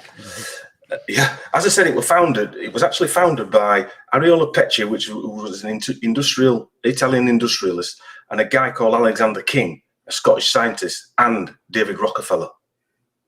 Oh, there we go. Yeah. So he founded, basically, let's get it straight. It weren't them other two, were it? It's in 35 different countries, is the Club of Rome. So they're on a mission to control population. If you saw that video, you could tell by the video, and that was an edited version of the full length of that video. The mission statement is, the mission of the national associations is to spread the ideas and vision in their respective countries, to offer solutions and to lobby for a more sustainable and just economy in their nations, and to support the international secretariat of the club with the organisation of events such as the annual General Assembly. So back in 72, they're talking about being sustainable, way back then. That's a long time ago. It's a long time ago. And so they were organising 50 years in advance what's going on today. And this Alexander... Probably longer. And probably longer, yeah. That was probably when they stuck their head up and said, right, let's go for it. They were probably planning this for... Well, that's when they started the climate change, sort of climate scare all around the same narrative, I time. think, Yeah. And if you remember, around the same time, the World Economic Forum was set up. There was the first Rio summit, or I think it was Scandinavia in Sweden summit about the climate or the eco. Anyway, this Alexander King worked for the Nobel Explosives Company, or the Nobel family, and they were owned by the Wallenberg family, and he worked for the ICI as well. So the companies merged, as I said, with AstraZeneca. They became AstraZeneca.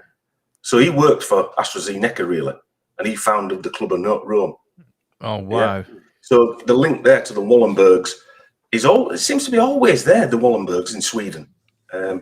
It's the Swedish Rothschilds, right? The Swedish Rothschilds. He also came up with. He found through cryptology in World War II. He worked for the Ministry of Production during World War II, which sounded like some sort of secret intelligence service. And he heard in an intercept of a chemical. I'm going to try and pronounce it. Dichlorodiphenyl trichloroethene. And King recognised the importance of this, and he named it DDT. He named it DDT. So you know what DDT is, don't you? DDT is an insecticide.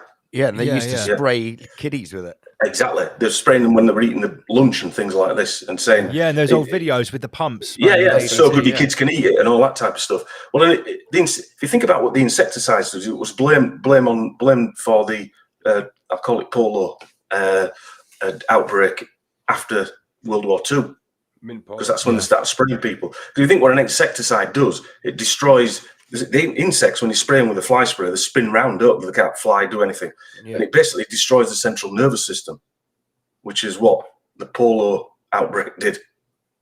That's why they needed iron lungs and calipers and things like that, and they couldn't walk.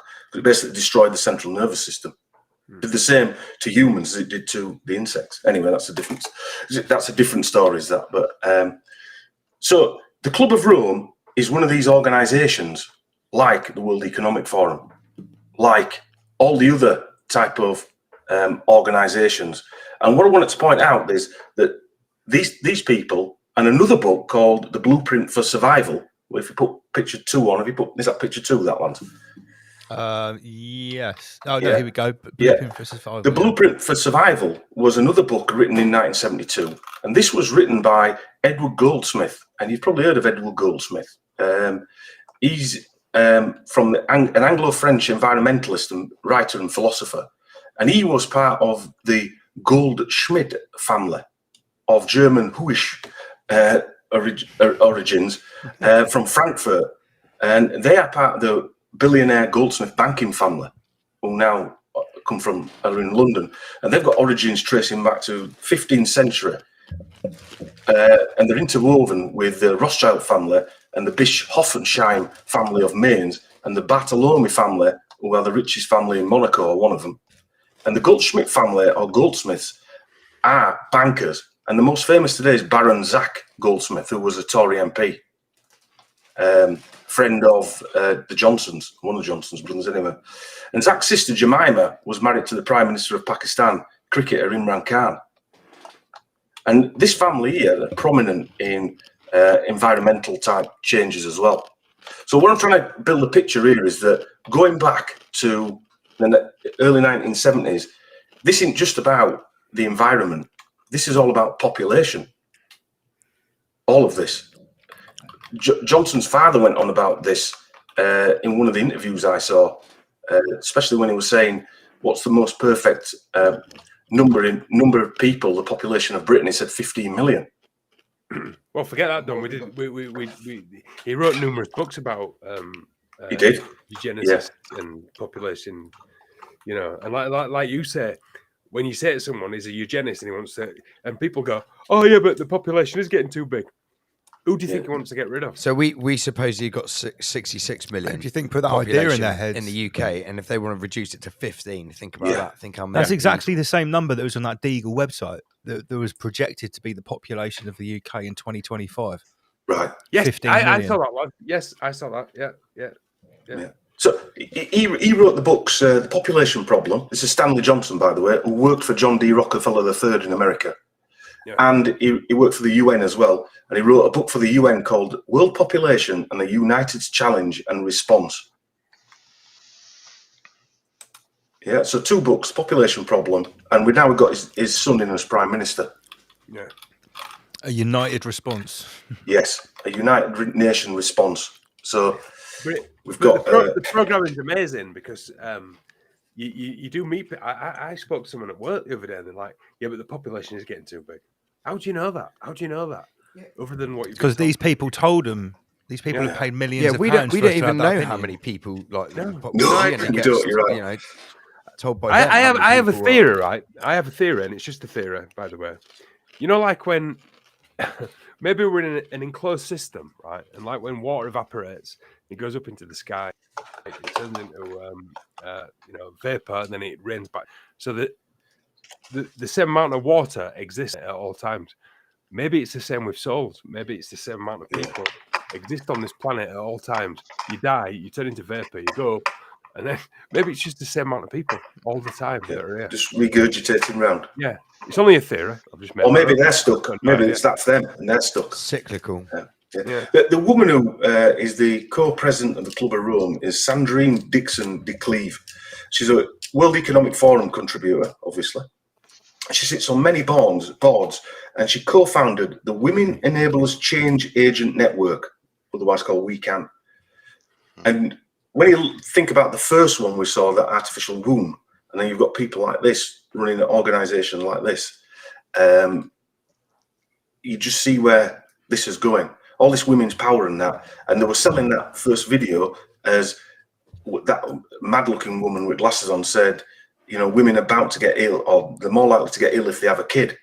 They all look mental, to be fair. The number one health threat to women was childbirth as well. Childbirth, yeah. Well, the thing is, they're getting everybody to focus on artificial intelligence. What they're not telling us about is AS, which is artificial sentience.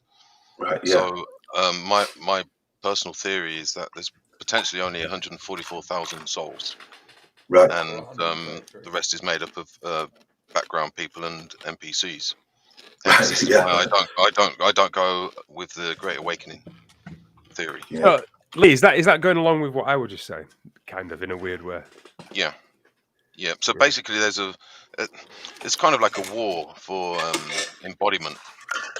So what they're trying to do is manipulate and choose who gets to be embodied, because their agenda is immortality. Yes. Right. So they're trying. I'm not saying they can, but they're trying to go for immortality. But what they don't factor in is the development of character. So you never hear them ever speak about the development of character. They're just completely obsessed with immortality.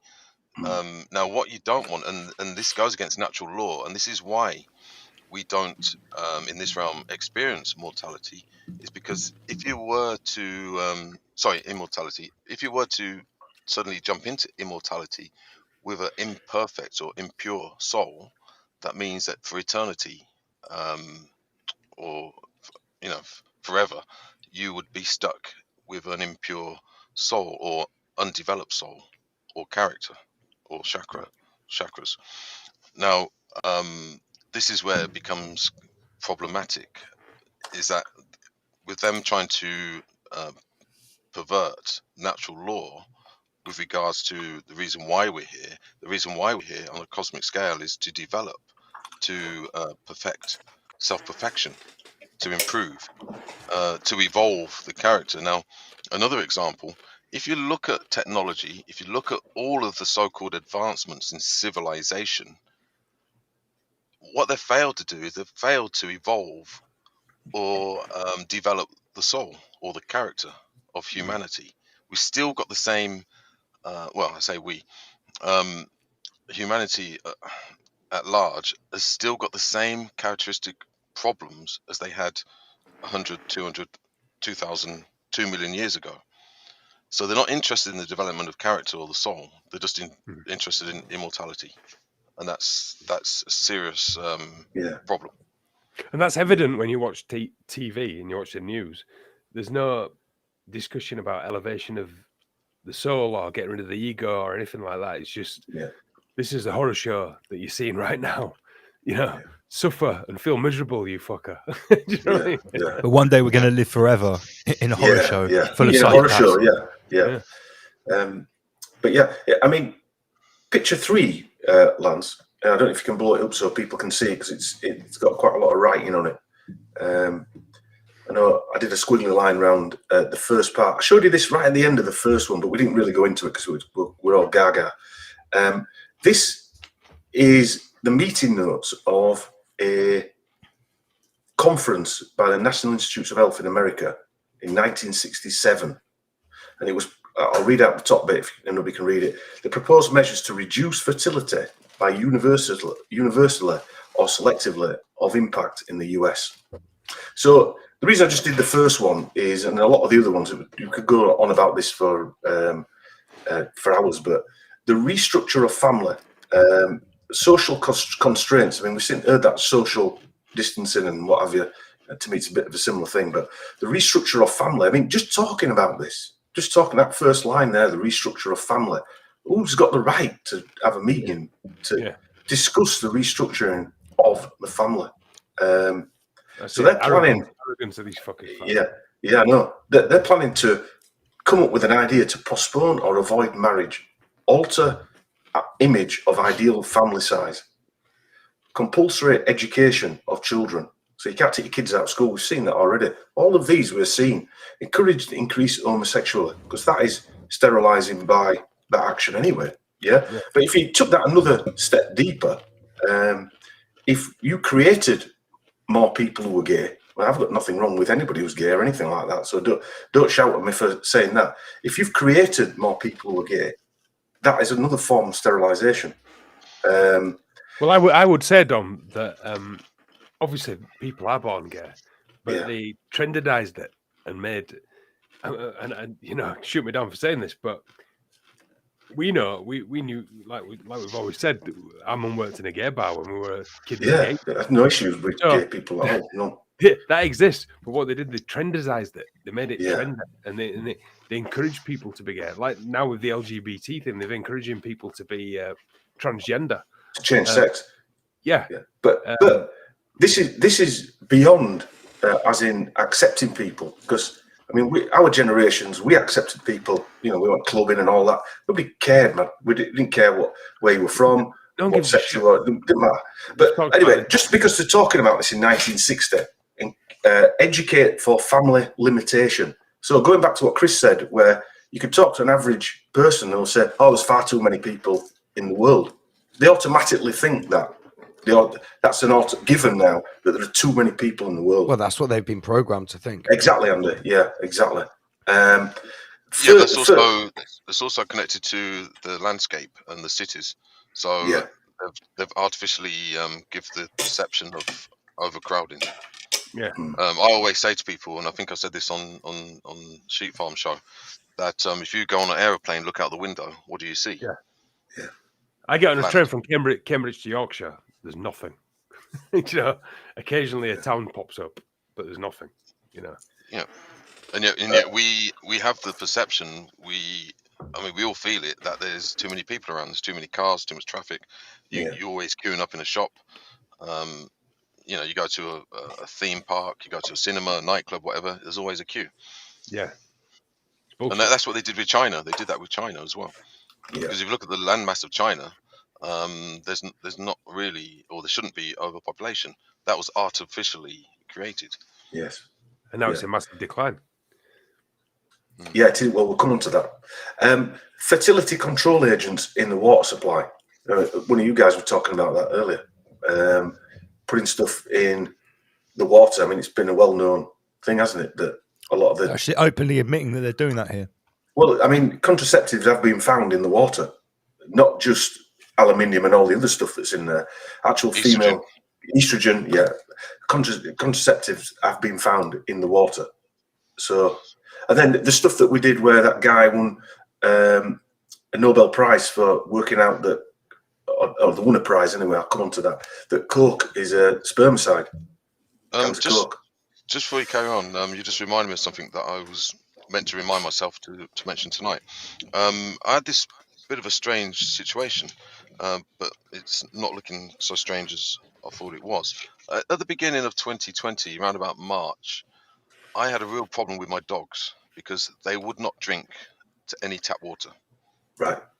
Right, which I thought was a bit odd, and well, it was very odd. They just would not drink tap water, and whatever I did, they just would not drink it. Anyway, I remember listening to Boris Johnson saying later on in that year that they would measure the rates of COVID by testing the water. Now, I've never been able to find that clip that I watched on YouTube, so it must have got deleted somewhere. And then it got me thinking, well, is this all about are they doing it via the water? Yeah. Whatever it is. Whatever it is, yeah. Well, it's a tried and tested thing because it comes into everybody's house, doesn't it? It's an easy mechanism to get people showering it. I mean, your skin, when you have a shower or a bath, you soak more water in than you can drink. So you cook with it. You're surrounded by it, aren't you, really? Also, they've made it very, very difficult, even compared to, say, 50 to 100 years ago, to get any other water supply other than bottled water. So, for instance, trapping rainwater is technically illegal. Yeah. In most countries. Mm. You know, I distill it like distill your own water. Yeah.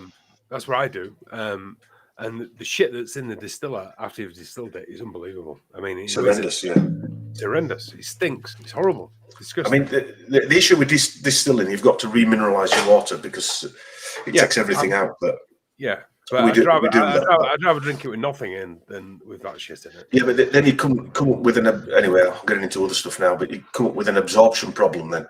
Yeah, no, I have the minerals. Without the minerals, you're not taking in the minerals that you need. Well, the minerals help you absorb the water into your cells. So I put the minerals. I know you do because I've sent you the stuff to take. But so it's not just about.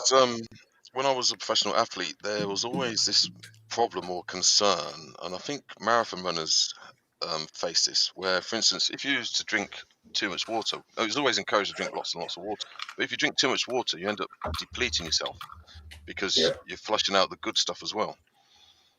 Some people can suffer from dehydration even though they've drunk loads of water. Yes.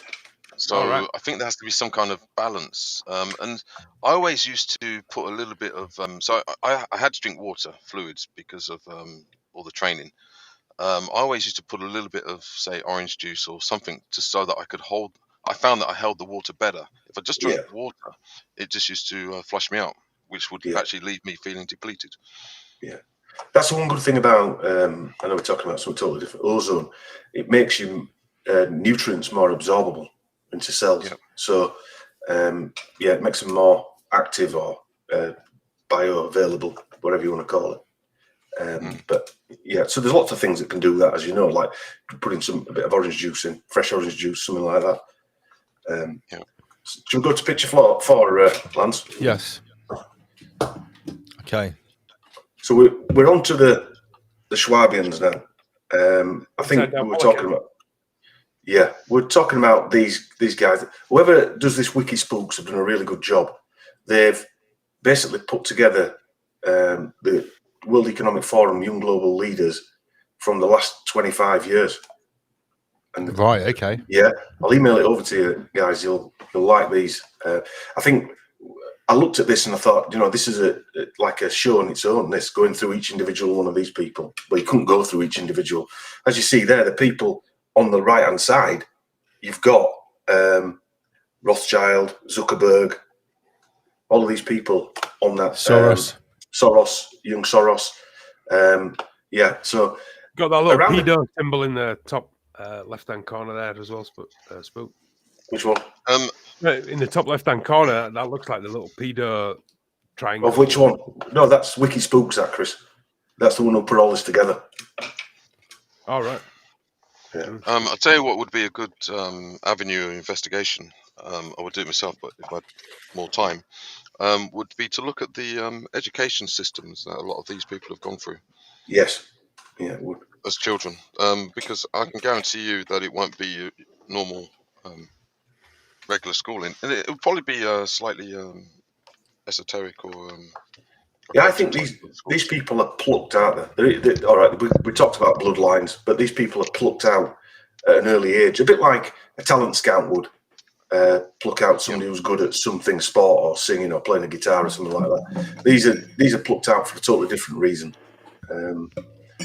But the World Economic Forum was founded around the same time as all. The reason I'm going through these things, because around the time of the late 60s and early 70s, all these places like Club of Rome and all the Limits to Growth and that other book that I've just shown you, and that National Institutes of Health, we're all talking about the same thing. And then Klaus Schwab pops up, opens up his foundation, which is funded by massive enterprises.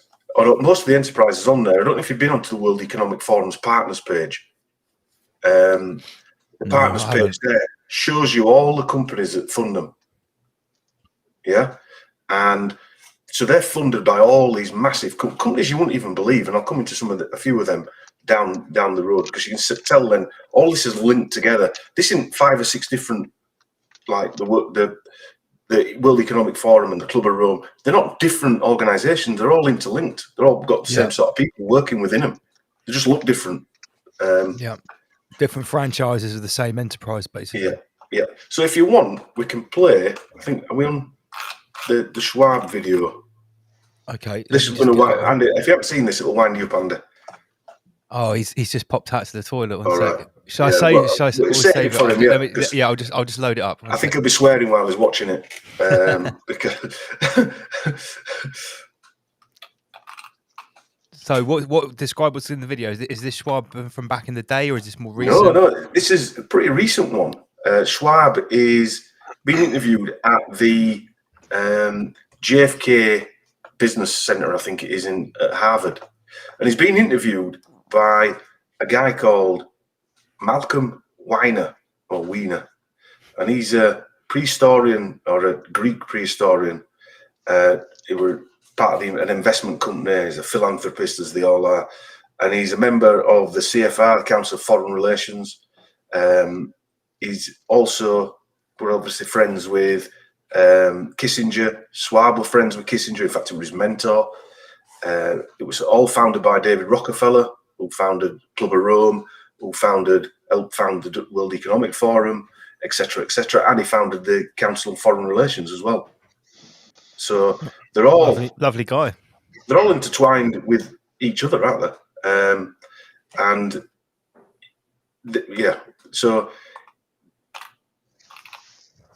David Rockefeller founded the council joined the council in 1941 and was appointed as director. And he started and funded, like I said, the World Economic Forum, the UN, the Club of Rome. Yeah, it's all double R enterprises, isn't it? All of them. All of them. Check this out. We've got a Tasty Schwab video.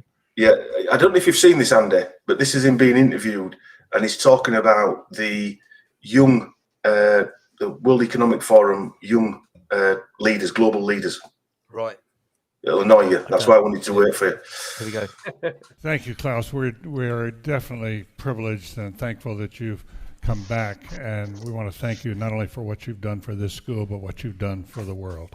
You've devoted your life to making the world a better place, something which goes to the heart of what the Kennedy School is all about. It's been striking to us as we've had the pleasure, and this goes back to Dean Elwood, that when you brought the Young Global Leaders Program here for executive education and then the Schwab Fellows.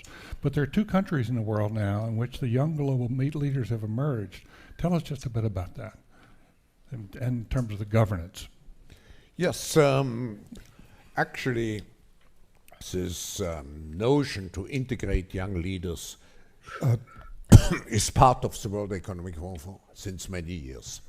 And I have to say, when I mention now names like Mrs. Merkel, even Vladimir Putin and so on, they all have been young global leaders of the World Economic Forum. But what we are very proud of now, the young generation, like Prime Minister Trudeau, President of Argentina and so on, that we penetrate the cabinets. So yesterday I was at a reception for Prime Minister Trudeau, and I know that half of this cabinet, or even more half of this cabinet, are actually young global leaders of the World Economic Forum. That's true in Argentina as well. It's true in Argentina, and it's true in France now. I mean, with the president, who is a young global leader, but we, in addition to the young global leaders, we have now the global shapers in 450 cities around the world. I just wonder, is there any global shaper here? Yeah, you see global shapers here. Are you a global shaper? Wow. Do you know what? That's hilarious. That is, Lord Schwab has got his fingers in many pies. Could you sound many any more pies? sinister and James Bond baddie if you tried? We have infiltrated all of the cabinets. We have penetrated all the cabinets. I mean, he actually said that. We have infiltrated. I mean, yeah. It's hilarious. Right in your face, no more mucking about. It's like it's that's why, ladies and gentlemen, and everyone viewing, it's literally the Schwabian agenda. He's got all the chess pieces. He's been given free reign to enact his darkest pleasures on all of us. And all these people do, they just internally backpat each other and go, "Oh, you're fantastic! Oh, because you came up." What a fantastic contribution to humanity. They're just like giving each other hand jobs, aren't they? Oh, I mean, that just sums it up, doesn't it? That all what he said there in a nutshell summed up what's happening now. That whoever's backing him has basically taken over. That's right. Every parliament in the world, or in the world that counts in the world. Yeah, and in the world that didn't count, anyone that was kicking off about it got taken out and got swiftly replaced by someone from the new class of the Schwab Fellows, the Schwab Fellows. I mean, 50% of the British Parliament. I mean, if you think about that, or the French, or the Canadian, or the Australian, or the American, that is what they've basically done. They've just, as he said, infiltrated, and all with a smile. And I always bring this up, Fire, but it's just like in that book, Satan rules the world. They've just infiltrated everything, and their point is total domination. Yeah, you know, if you wonder what you can call them communists, you can call them Nazis, you can call them synagogue of Satan, but all of the above. All of the above. And the point is total domination. But your average human being does not understand that, because you don't understand why anyone would want to do that, and that's what they want to do. Total domination. Yeah, nothing less.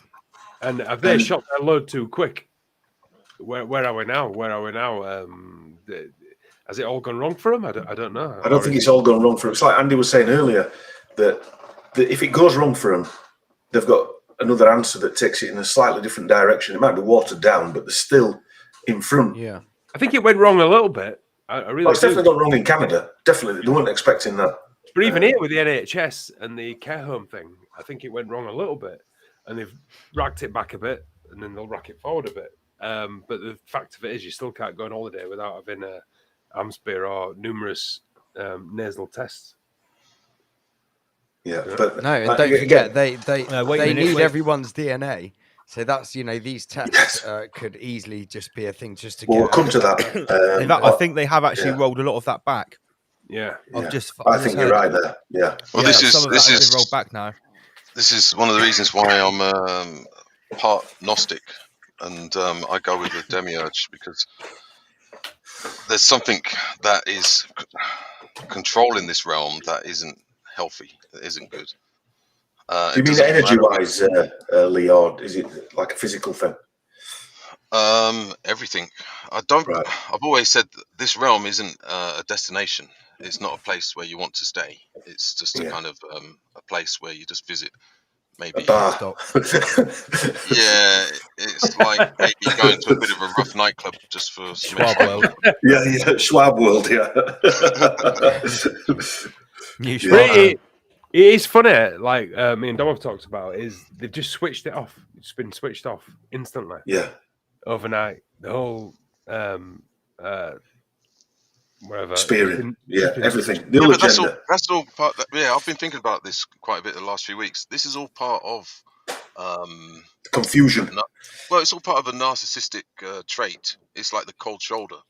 It's actually you can actually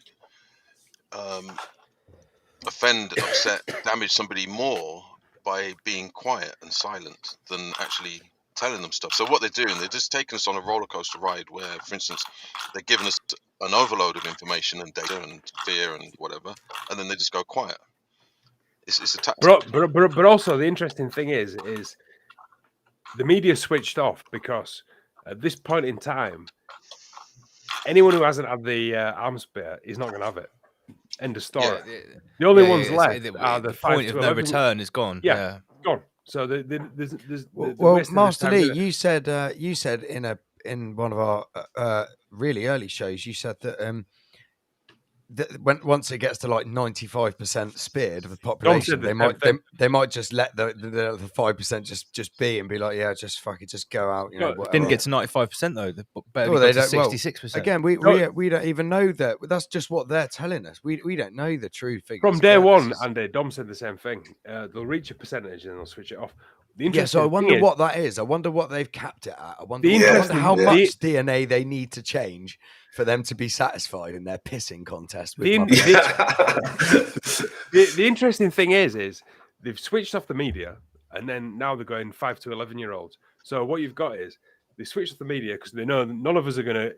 They've tried everything, so we're not going any further. But the 5 to 11-year-olds, you've still got those parents who are terrified, and they will take those 5 to 11-year-olds. Yeah. So you basically you've got everybody who would ever have it had it. I mean, in France, right? I think this is correct. I heard you cannot homeschool your kids anymore. You're not allowed. The government says you cannot homeschool your kids, and the only way that you can go to school is if you're speared.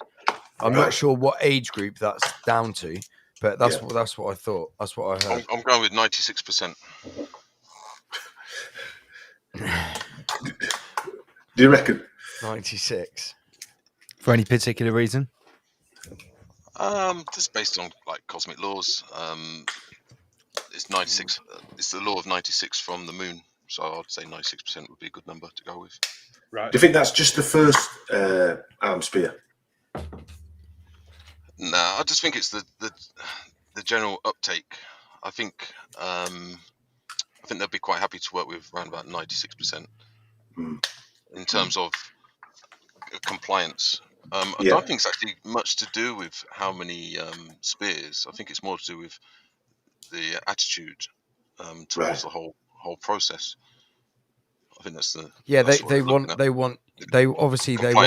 one of their wet dreams is for you to just be continuously speared, weekly if possible, and to do that they have to just normalize it, don't they, and just get it like a regular thing, and then they'll up the spearing over the decades. Don't forget, it's not our generation they want the young kiddies, don't they, because they're the ones they need to mold into because they're the ones that are going to be teaching the next generation, so they need to. I mean, every kid's just got their head stuck in some sort of fucking digital device of some description, haven't they? So they're already halfway there to like just living in a computer.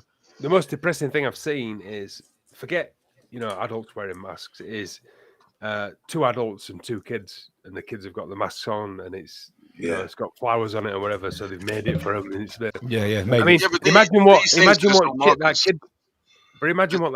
shit that kid's going through at home, where the parents terrified, and they're bleeding it onto the kid. Speech therapy for children is up 300% because kids can't learn how to speak properly now because they can't lip read and in those formative years when they need to see people's mouths. So problems with speech therapy is up 300% in kids. Yeah. It's a horror show. It's a horror show. Well, the way I look at it is that these things like spears and masks, they're just markers. I mean, obviously, I'm concerned with what's in the spears, but I think they could put anything in there, even what do you call it, placebo. Yeah.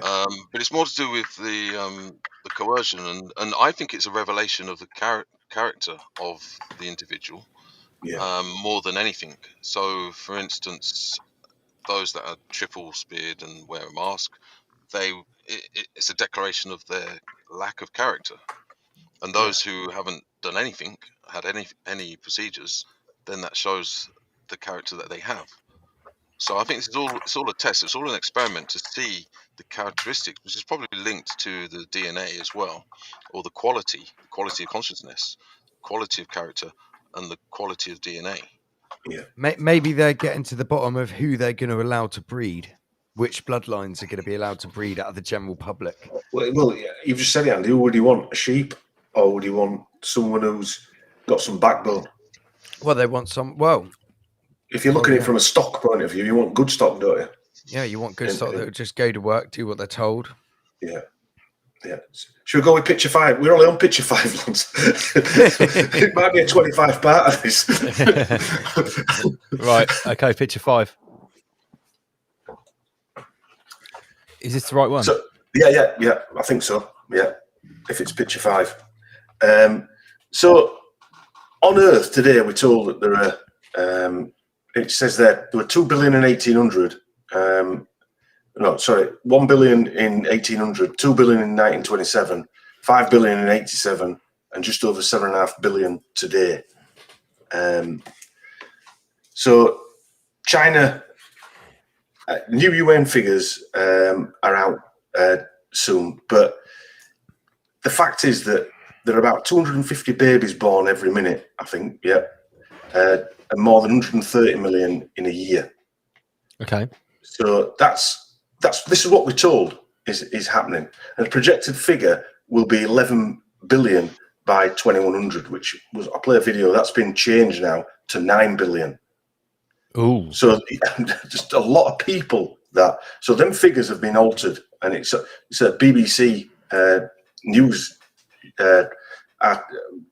cast, if you like. This is from 2018. This one here. Yes, yeah. So now it's down to 9 billion. It's dropped. The forecast has dropped by 2 billion. That's the Soviet Union for you. Yeah. That means it's working. I mean, bear in mind, all the predictions are based on computer models, so you've got to be careful what you sort of look at here, haven't we, as well? Sorry, Lee. Yeah, also, if you factor in that we're going through some kind of digital reset, now the old world, as in the current paradigm, is based on manual physical labor. If we're moving into a digital age or era, then the physical is no longer necessary. Yeah. So, for instance, somebody's worth in terms of a wealthy person will be based on how many, say, slaves or workforce. Now, think about it, right? Now it's the opposite. You're a success if you work from home and you have virtual workers and you totally embrace the digital age. You've got bots and AI assisting your people. And even 3D copiers and stuff like that. Yeah, is a 4D copiers now? I'm sure there's a 4D copy. It might be in 5, but they've upgraded that one, I think. So, I mean, when we come on to, I've done a bit on IVF, and when we come to that bit, the copiers. So I don't mention that in there, but when you mention the 3D copiers, I mean, is that a possibility with that sort of artificial womb as well? I've heard that. I've seen that it talked about is the 3D, the sort of bio 3D printing. Yeah. Replicating. Mimicking. Let's go with picture 6, Lance. And it all started with carbon printing. Yeah, carbon neutral. This is probably more like the real figure, the real birth rates. Births in the UK in 2019 was 712,680, and in 2021 2020, there were 681,560. So that were a decline of quite a lot of people. And it's shown over a period of time, as we can see there, that the number of births per woman has gone down from 1950, I think, from 4.7, I think it was, down to under 2 at the minute. And the replacement rate is 2.1. So in the UK, we're below replacement rate. We're below that now. That's an old graph. That I think the replacement we dropped below 2.1. That's the average for the whole world on this graph. Here, right? Oh, is that the world? Sorry, not the UK. Yeah. Wow, it says global fertility rate. Yeah. That's even worse then, because I always thought worse. Like, yeah. Wow. Okay. But the UK would drop below 2.1. Yeah, well underway, mate. You could, and you can really see where it started, Andy. Yeah. So, you know, just on a basic level, they're telling us that we're overpopulated and it's on a massive decline. Therefore, we're entering children of men world, aren't we? You are entering children of men. If you and you think about that term, children of men, and we're seeing kids being born with pretend men, aren't we? We've talked about this since the beginning of the nonsense fatty, which is one day you'll just walk out your house and it'll be like, and you'll be there'll be nobody there. I'm sure there are more people than this at some point. I am legend. But I'm legend. It's so gradual that you don't even realise that it's happened. Are there any stats on the birth rate of male and female? There are. I didn't include that in, but there are. I mean, I sort of included it. I think I might have included it in the IVFs because that was interesting when I looked at that. But there's certainly I think from 2019 in the England and Wales there were a 4.4% decrease from 2019. So from 2020. In the world of inversion, we're told that population's increasing and we're all, and Brits actually decreasing. I did see some figures, Lee, and it were more men, more boys were being born than girls. Yeah. There's definitely been a change in the narrative this year, or started halfway through last year, where they basically said, for the first time ever, it shows that population is going to decline. Yeah. Population by 2030 will decline. Population by 2040, 2050. So I think you've got to be fair. There has been a change even in the mainstream narrative. There has. I mean, even if now that we're actually faced with a contradiction, where we're told two things. Yeah, absolutely. The women have decreasing fertility rate is decreasing to 1.58 children per woman in England and Wales. So bear in mind the replacement rate is 2.1. That's pretty drastic, is that? That's extinction levels. Right. Yeah. You can't replace the population at 1.58. Yeah. Fertility rates decrease across all age groups as well. And these are ONS stats, and I've only pulled a few out because, like I say, I don't go deep, but these are like 10 minutes worth of just viewing these figures, if you like. Picture 7, lads. So male fertility is decreasing. In a 1992 study, found the world decline, men's fertility declined, 50% decline in sperm counts and in quality of sperm. So this is 1992, this. And they knew that the quality of sperm, and it was due to environmental toxins, they said could be a reason. In the US, nearly 1 in 8 couples struggle with infertility. Reproductive medicines are unable to determine the cause of male infertility around 30 to 50% of the time. So they can't help 30-50% of the people that come to them for any sort of treatments. In 1992, a study found 50% decline in global sperm counts, I just said, over the previous 60 years. Yeah, so within 60 years from 1990, again, it goes back to that 1950 date, roughly after World War II. And so this has been a steady downward spiral of, again, when you read that NIH paper that I put in where they're saying introduce contraception into water. I mean, that covers all bases when you introduce it into water. Water or air, it covers everything, doesn't it? Everyone's affected. Every single person. And They started doing this smack bang in the middle in 1942. They started a study to look at why men were less fertile. So during World War II, they're starting a study on fertility.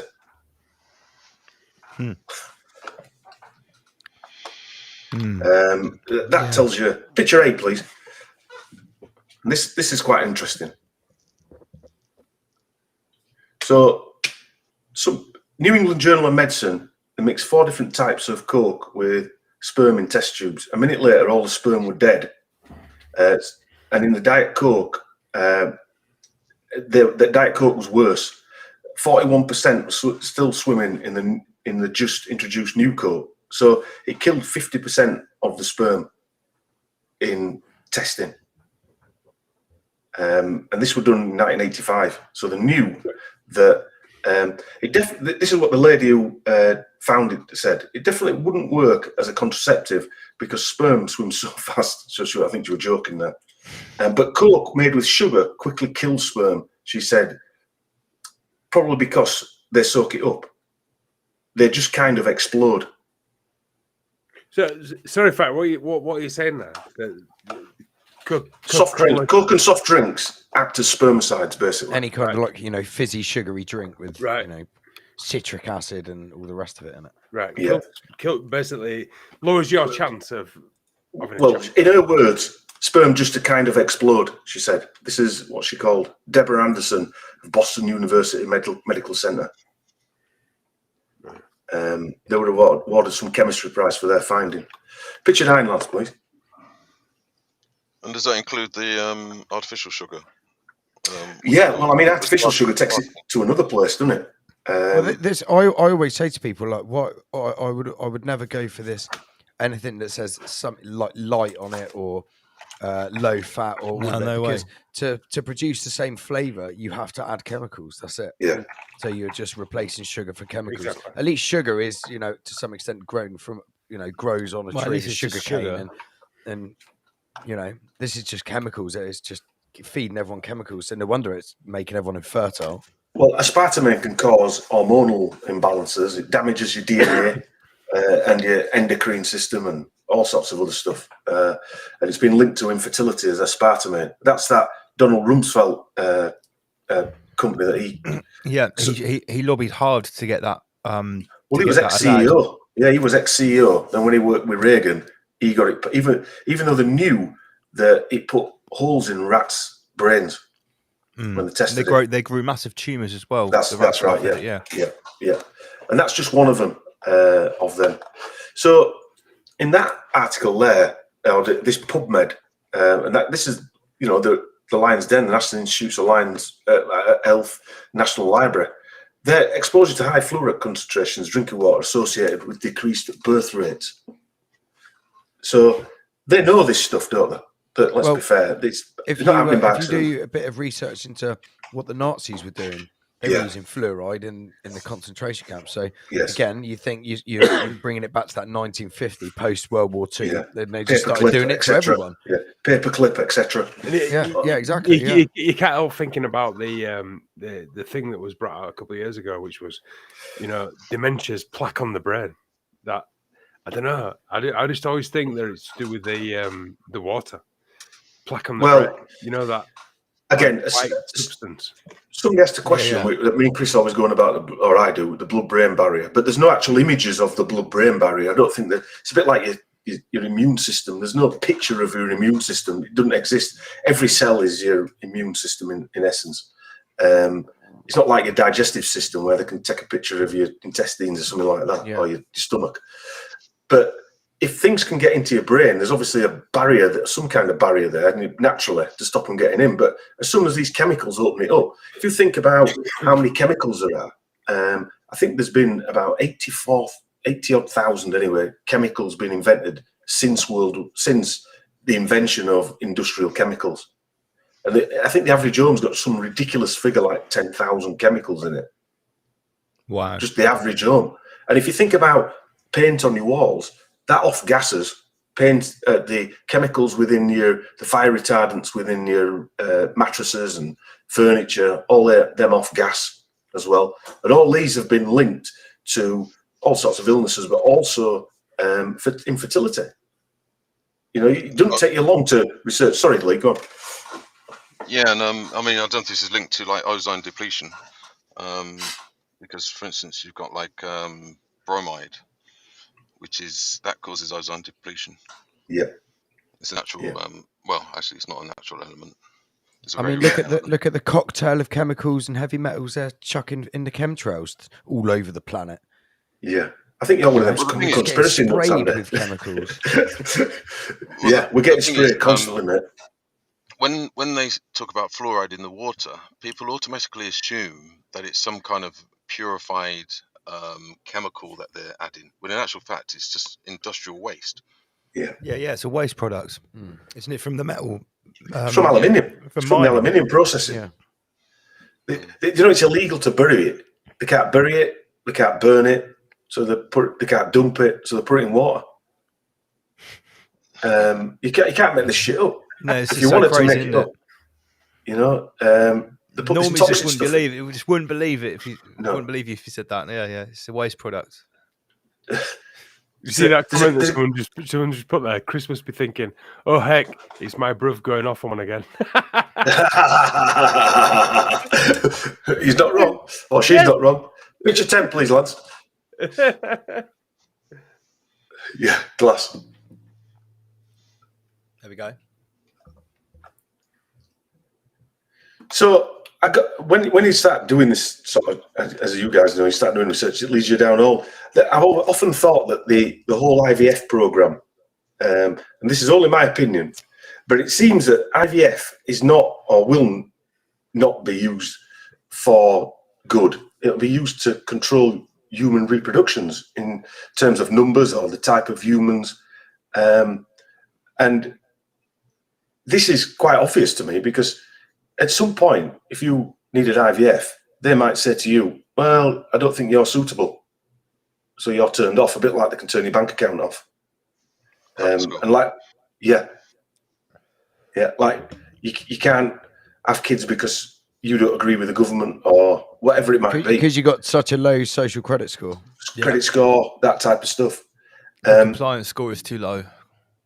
And also the stopping or slowing down an heterosexual couple's ability to have kids means they can manipulate human production on a small scale and move on to some sort of industrial scale. And when I go into this bit of detail here, the actual man who invented and devised the first IVF birth was a Ford Foundation research fellow.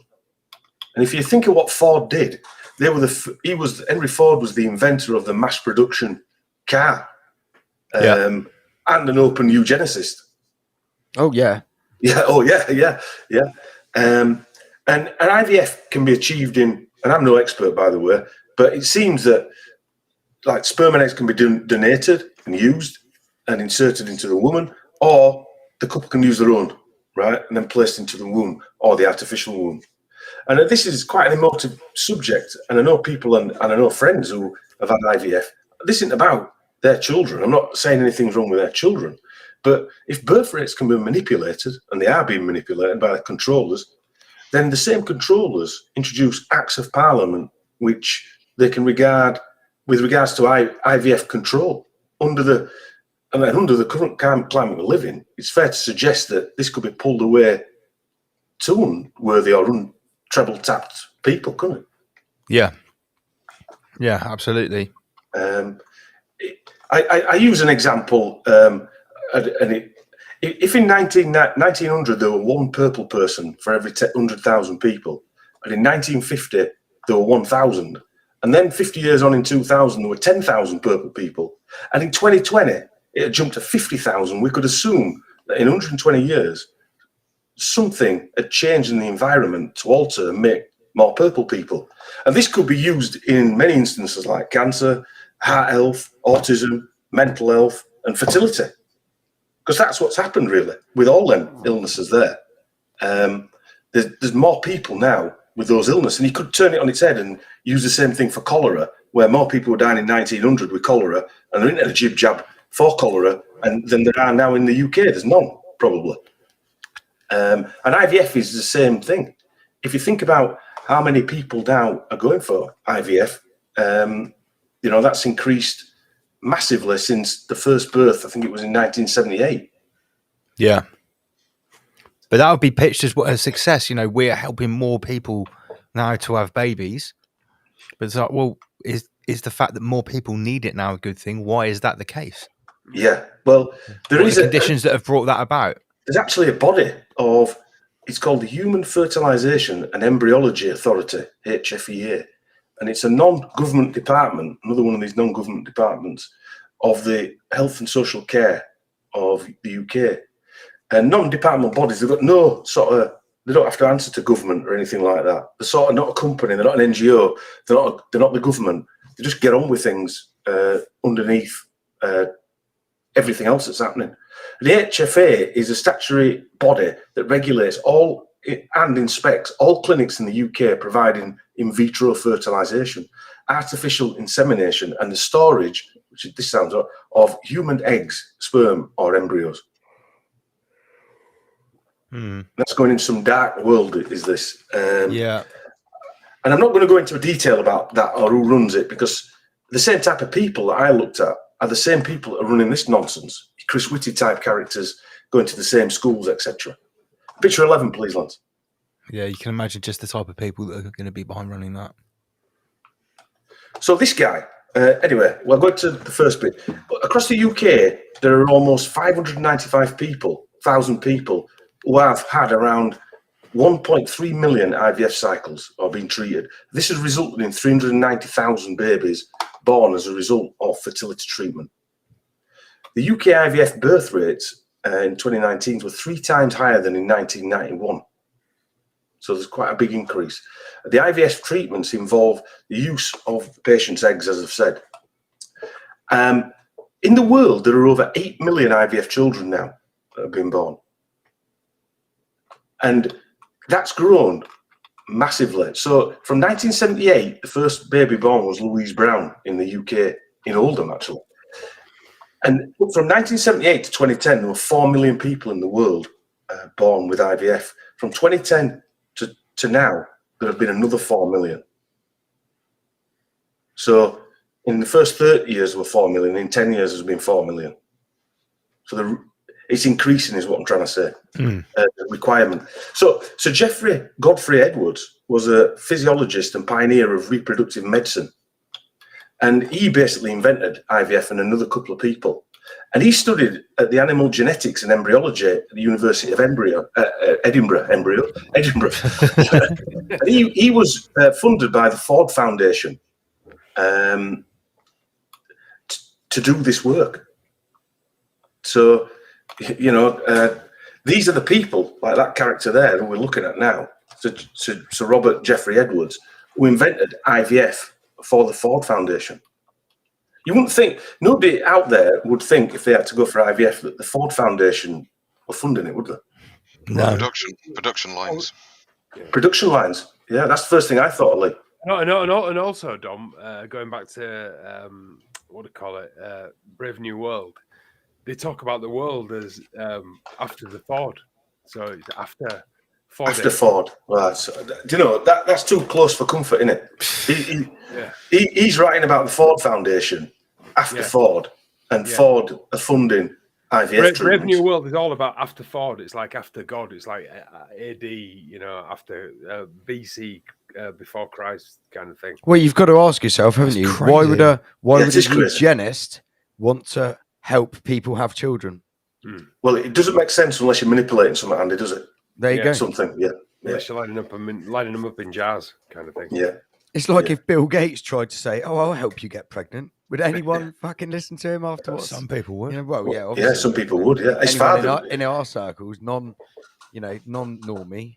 Yeah, his father though was part of the director of Planned Parenthood, wasn't he? So he was helping people, I suppose. Always come back. Again, more eugenist. Well, I think the other question that is being raised when you look into this is the process of the artificial insemination. So, as an example, I don't know exactly the ins and outs, literally, of how it works, but it would be open to manipulation of the samples, each sample. Yeah. And can they be altered in terms of like chemistry setting? Yeah. Well, again, Lee, like in Brave New World, they're literally on a conveyor belt while they propagandize those kids into how they're going to grow up and what they're going to believe in and all that stuff. Well, they could.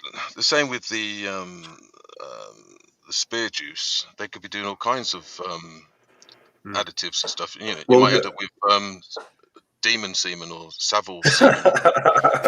Savile semen. Savile semen. Demon semen, you're right. Savile serum. Yeah, Savile serum. Yeah. I think people already been injected. Sorry about that. I should have gave a diet Savile cock. I need to give a can already see the memes coming off that one. Yeah, definitely. Yeah, jeepers.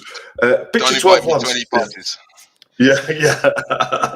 Guys, I don't want to be rude, but I'm going to dodge out, right? Because I've been at work since 7 o'clock this morning. Lightweight. My eyes are rolling around in my head, if I'm honest. They always are. So, yeah. Thank you for joining us, Chris. Yes, cheers, mate. Speak to you tomorrow, mate. I'll speak to you all later. Speak tomorrow, Dom. Yeah. You're going to miss best bit, actually, as well. No, but Dom, honestly, I've been up since 7. My fucking eyes are rolling around in my head.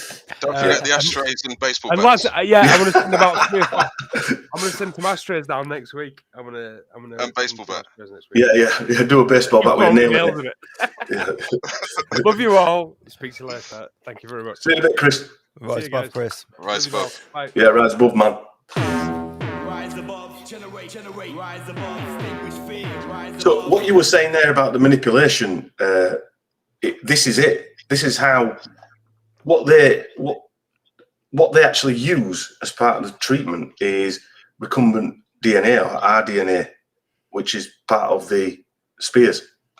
And going back to your immortality, the cells that they're using are like human cells, basically. So, and the cell line, they call it a cell line, is an immortal cell line. There you go. Yeah. So the cell lines, like what they put in the arm spears, if you look up HEK293, for example, this can replicate and become immortal cells. So they're using them in the jib jabs, that type of cell. There's other ones as well. And they're specifically chosen or growth modified to reproduce. Well, you could look at it a different way. Well, not a different way, but you could look at it in this way, that humanity as a collective is just one giant experiment for the pursuit of immortality. Yeah. Over time. I actually think, Lee, that, and this, again, it sounds a bit dodgy, and you won't invite me to parties talking about this, but I think cancer's part of an immortality experiment because cancer cells are immortal. That's what they call them. Yeah? So they're different cells to what you've got with your normal cells, and they become immortal cells. So they're injecting immortal cells into people. I did some research about illnesses after this and to have children. But then the debris of all this is that the people that are having this are more susceptible to certain diseases. Yeah. Because of that. So yeah, the DNA molecules are formed by laboratory methods of genetic recombination, such as molecular cloning. Now you start hearing these words and you start getting a bit twitchy. And they use genetic material from multiple sources, creating sequences that would not otherwise be found in the genome. This is what they're using in this technology. Frankenstein's Savile serum. Well, I mean, and this is, we're just taking it for granted when people go to the doctors and they're getting this magical, whatever, not just IVF, but any treatment, magical stuff that's been tested. That I know people who work in pharma. I've got a friend's brother, he works in pharma, he works for a big pharma company, and he's in the labs. But if you pass your exam and you're told that these 10 chemicals are good for people, then you're going to use them 10 chemicals because you don't know any different. Yeah. But you don't, by putting them all together in one pill, let's just say, you don't know what really they all do or what part of the plan overall plan the party. Just what you've been told. And you're also trusting that it is the chemical that it says on the vial. Like, You are. What are you doing? You're testing everything that's going through your hands to make sure No. it is what it says it is? No, of course not. You can't do that. Well, this is why they use these kind of complex names. Most people don't know anything about anything that they read, especially when you look at the ingredients. Yeah. It's by design. One of the first company that manufactured these immortal cells for this, they're called recombinant gandotropins, or a company called Serrano Laboratories, and they make these are synthetic hormones, and they stimulate egg production in women for use in fertility treatments. Recombinant gandotropins are artificially created using recombinant DNA technology, a technology that joins together DNA from different organisms. In the vertebrates, naturally occurring gandotropins regulate the growth and function of the gonads, known as the testes in males and ovaries in females. Medical professionals can derive female gandotropins from the urine of pregnant and postmenopausal women, often using it to facilitate in vitro fertilization, or IVF. So that company there is now owned by Merck. Yeah. So that just the type of people you want involved with that. Yeah. They also obviously they do. Serrano also has they help pharmaceuticals in multiple sclerosis, growth and metabolism, and but all these illnesses that have been sort of invented are byproducts of doing procedures like this or adding chlorine to water. So they're just all the toxins.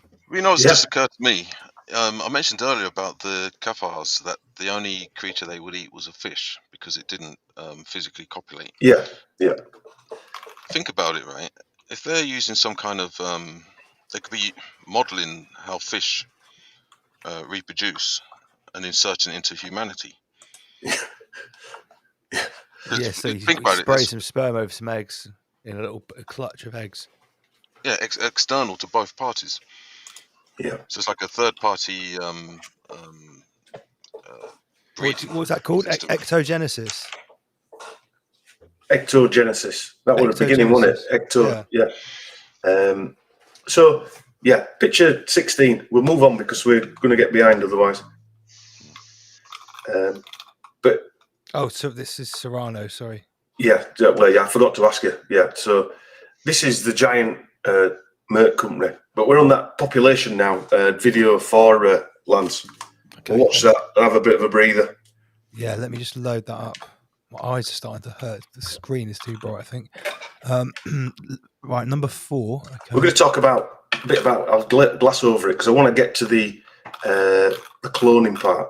It's quite an interesting. This is the population video. Yeah, the replacement rate. It's actually number 3, but is it number 3? Sorry, mate. Yeah, sorry. That's right. In my lifetime, we have seen global wildlife populations decline by over half. Africa's rapidly growing human population is predicted to more than double by 2050, a staggering increase of 3.5 million people per month. There is no question that this increase puts wildlife and habitats under enormous pressure. Alert, the number of babies born in America last year falling to a 32-year low. Yes, about 3.79 million babies were born in 2018. That's a 2% drop from a year ago. David, what they did is they looked at the data from 1950 to 2017. Basically, in 1950, your average woman was having 4.7 children. Just less than 70 years later, they're having about 2.4 children. Birth rates in the USA have dropped to their lowest annual levels in 3 decades, falling for nearly every group of women, and part of a longer decline that dates back to the Great Recession. Amna Nawaz looks at some of the reasons why this may be happening. The world's population will reach 9 billion by the end of this century. That sounds like a lot, but it's about 2 billion people fewer than UN forecasts. What do you think are the most serious issues faced by conservationists and World Wildlife Fund over the next 20 years or so? 95% of the whole of the Atlantic rainforest in Brazil has disappeared in the last 100 years. There is simply nowhere for these animals to live. At the basis of it all is this colossal increase in the human population. It's one of the living species of the planet, but it's reaching plague proportions. I'm worried about the birth rate, which you alluded to earlier. The contrary to, like, most people think we have like too many people on the planet, but actually this is an outdated view. This is assuming that AI is fine, assuming that there's a benevolent future with AI. I think that the biggest problem the world will face in 20 years is population collapse. Collapse. I want to emphasize this. The biggest issue in 20 years will be population collapse. And he'll be right there to cash in.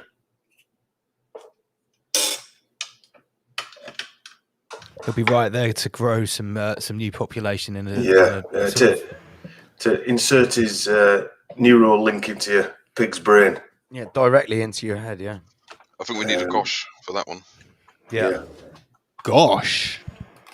Absolutely. When you see all them together, there were more than that. Obviously, it could have gone on for ages, but and he's meant to be the savior. You know, people are looking at him as this new idol, aren't they? The savior of, I don't know, whatever the savior is, but they idolize him. I just don't understand why. But I don't know if we'll get time, but I did quite a bit on. We've got a video of him, I think, Lance, at the end, but we did quite a bit on him. Musk. Yeah, Robo Musk, we call him on the show. Robo Musk, yeah. Robo Musk. Yeah, I think I emailed that in at the time. But anyway, the Robo Musk, yeah, is quite a part of this. But I'm going to come on to the cloning, because I think otherwise, if you guys are wanting to, so picture 17. What got me on this is the same technology they use for Dolly the sheep. Sorry, next one. We've jumped a few. Oh, sorry, we've jumped. Sorry, yeah, we've missed out on them. Yeah.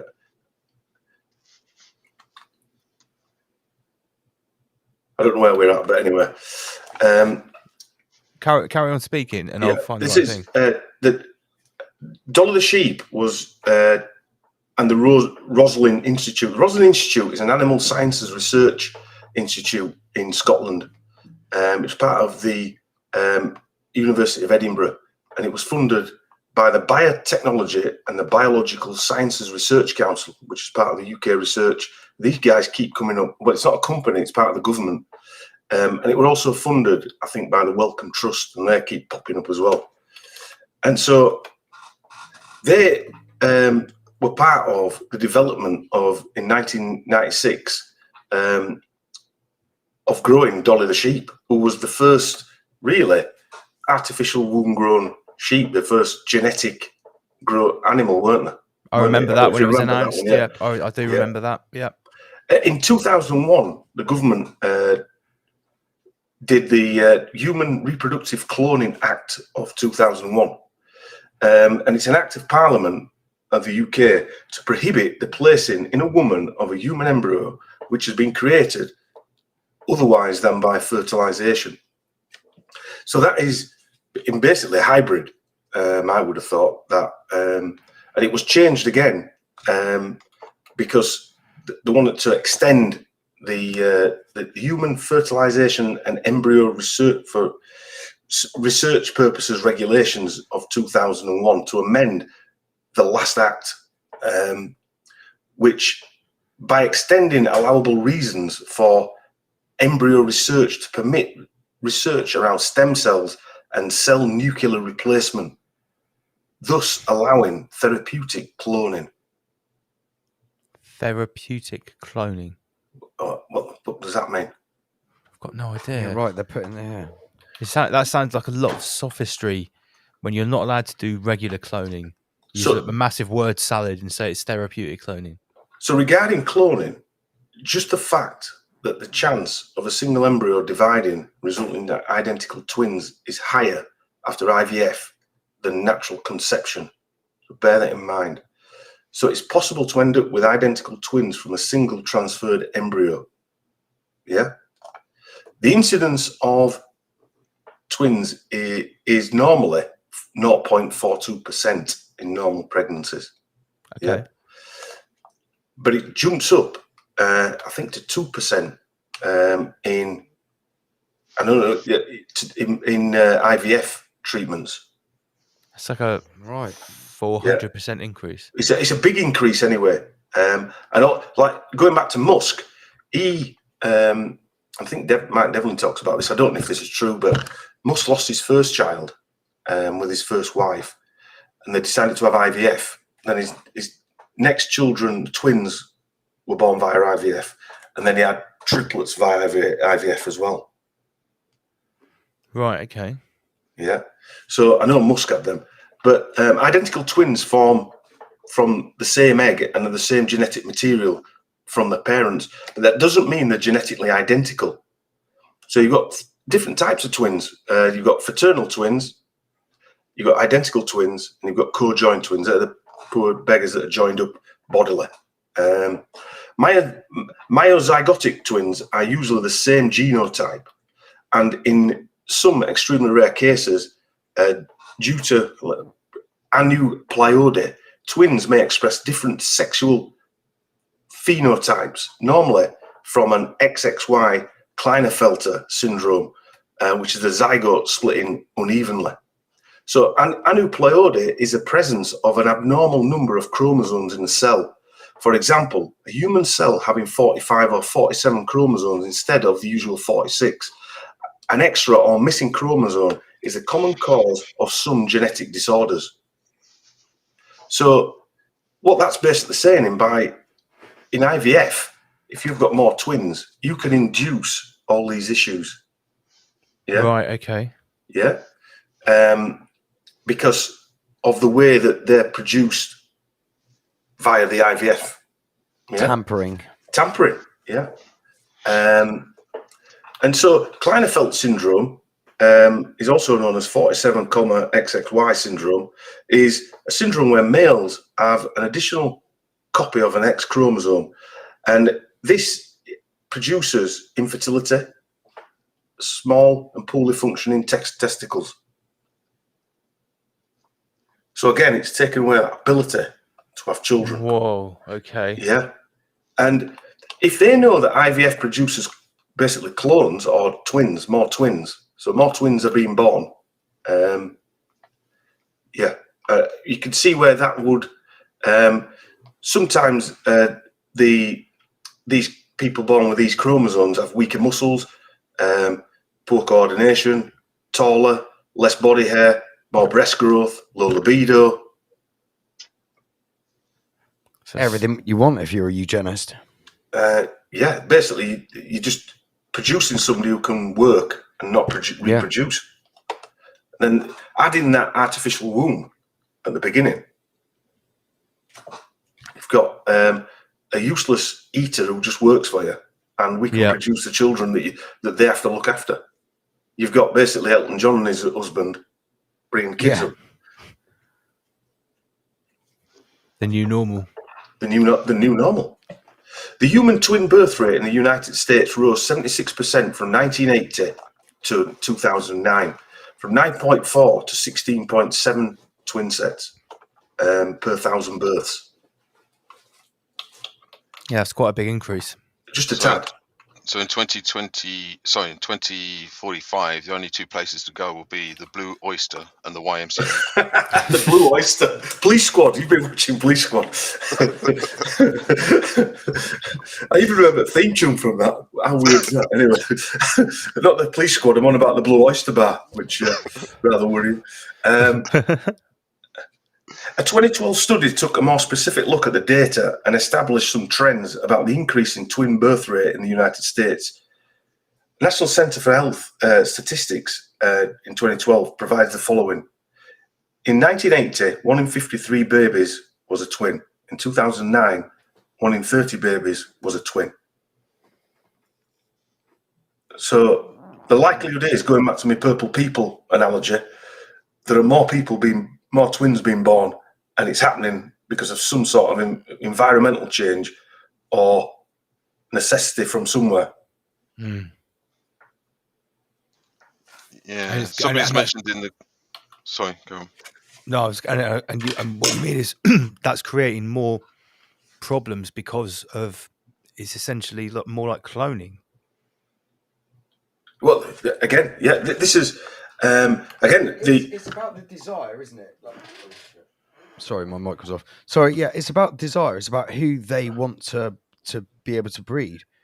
It's Again, what traits in yeah. people they want, and then again, they can. Well, again, it's sold like Beckham. He wanted a girl, so he got a girl. All that type of thing. I mean, listen. What's his name? Jamiroquai. In his tune "Virtue Insanity," he says you can choose the color of your child. That's not nature's way. Those were his lyrics, and he released that back in the 90s. So they knew about all this shit, man. This was all well in the works. They were just waiting for technology to catch up. Same as the Divik spear. I'm sure they would have implemented this plan years and years ago if they could, but they didn't have the technology.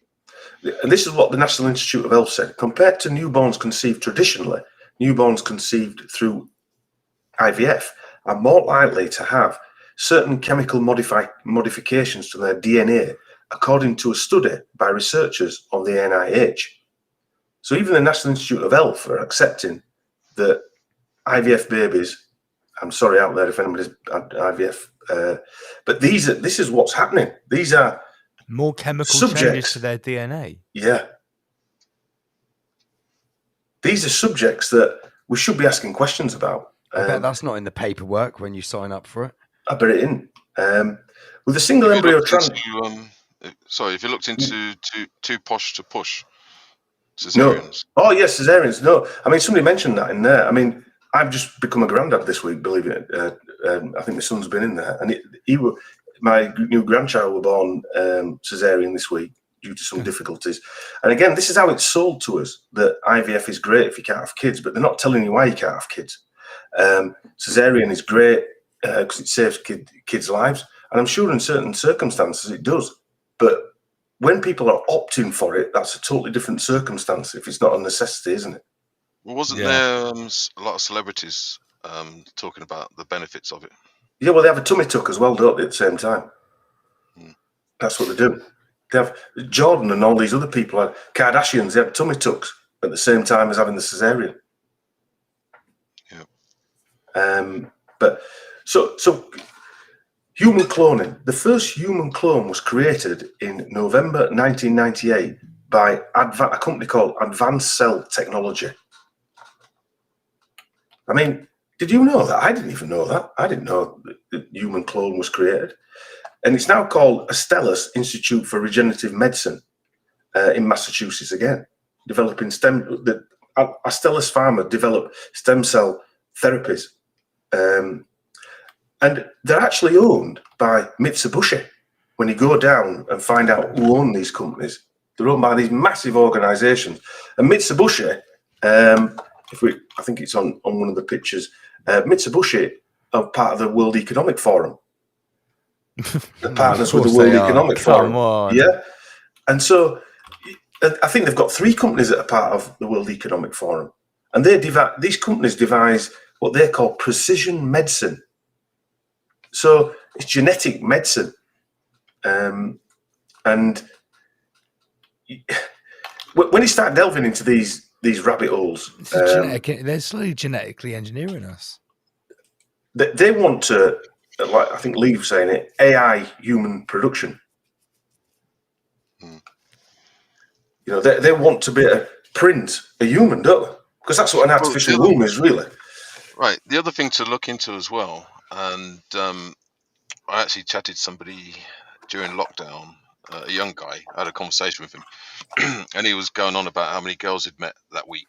And I was like, yeah, but it's lockdown. He said, yeah, that doesn't matter. Just go on Tinder.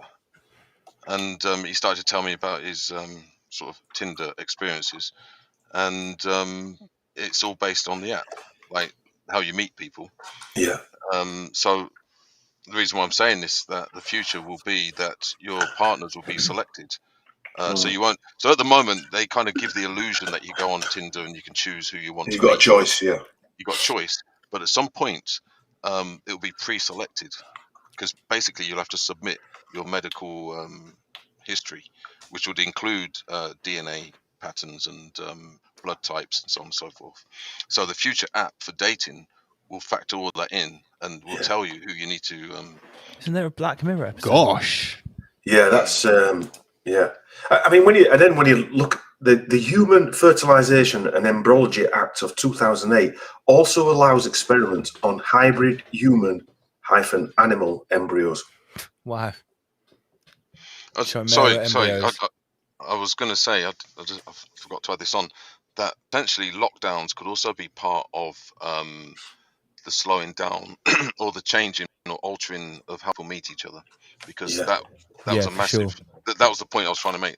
Well, Excuse we me. all The know lockdown. they like to kill more than one bird with a stone, don't they? They like to Yeah. get 3, 4, 5 in with the same event if they can. Yeah. So to change the future of like human interactions forever, it was to break that. Well, not to break The social bond. to put a barrier there in between Natural chemistry. Yeah, exactly. Yeah. Natural chemistry. But I must say that historically, in terms of before this realm was taken over,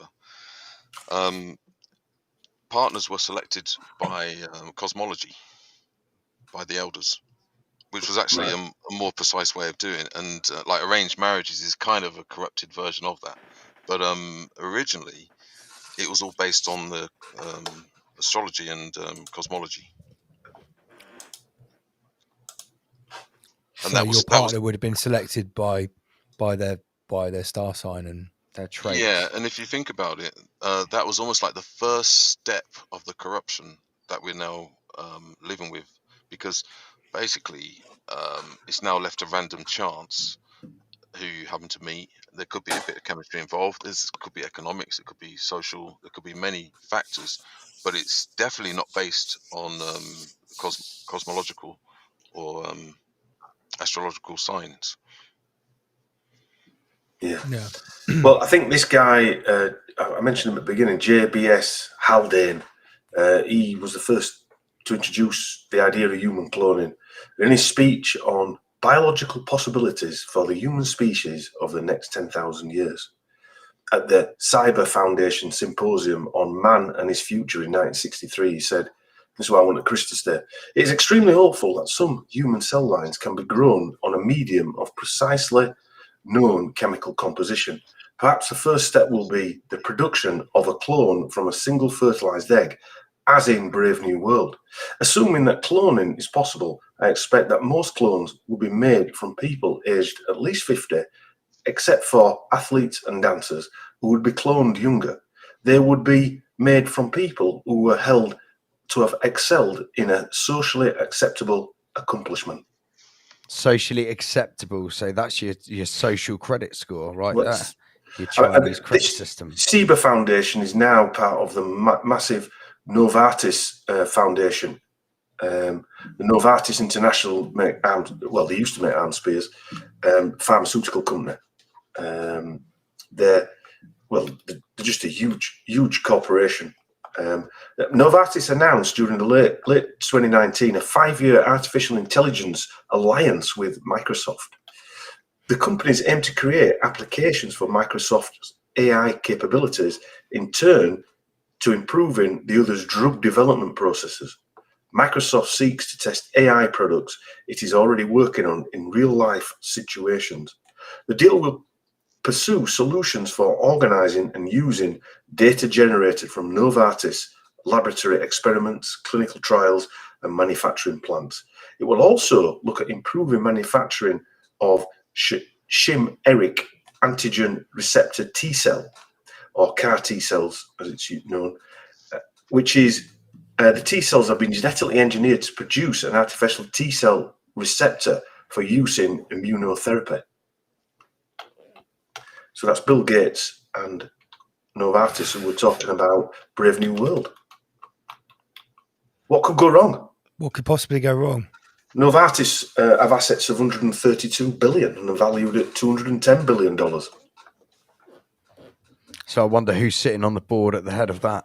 Well, I didn't want to go into that because that was just a rabbit hole too far for me. Otherwise, I try knocking this together quick. I can guarantee you that'll be This is some just a quick high-level one. dark He just threw this together quickly. Yeah, but I mean, just that alone there, with what we know is going on with these triple darts, that's classed as some kind of immunosuppressant. What's happening? Yeah, for sure.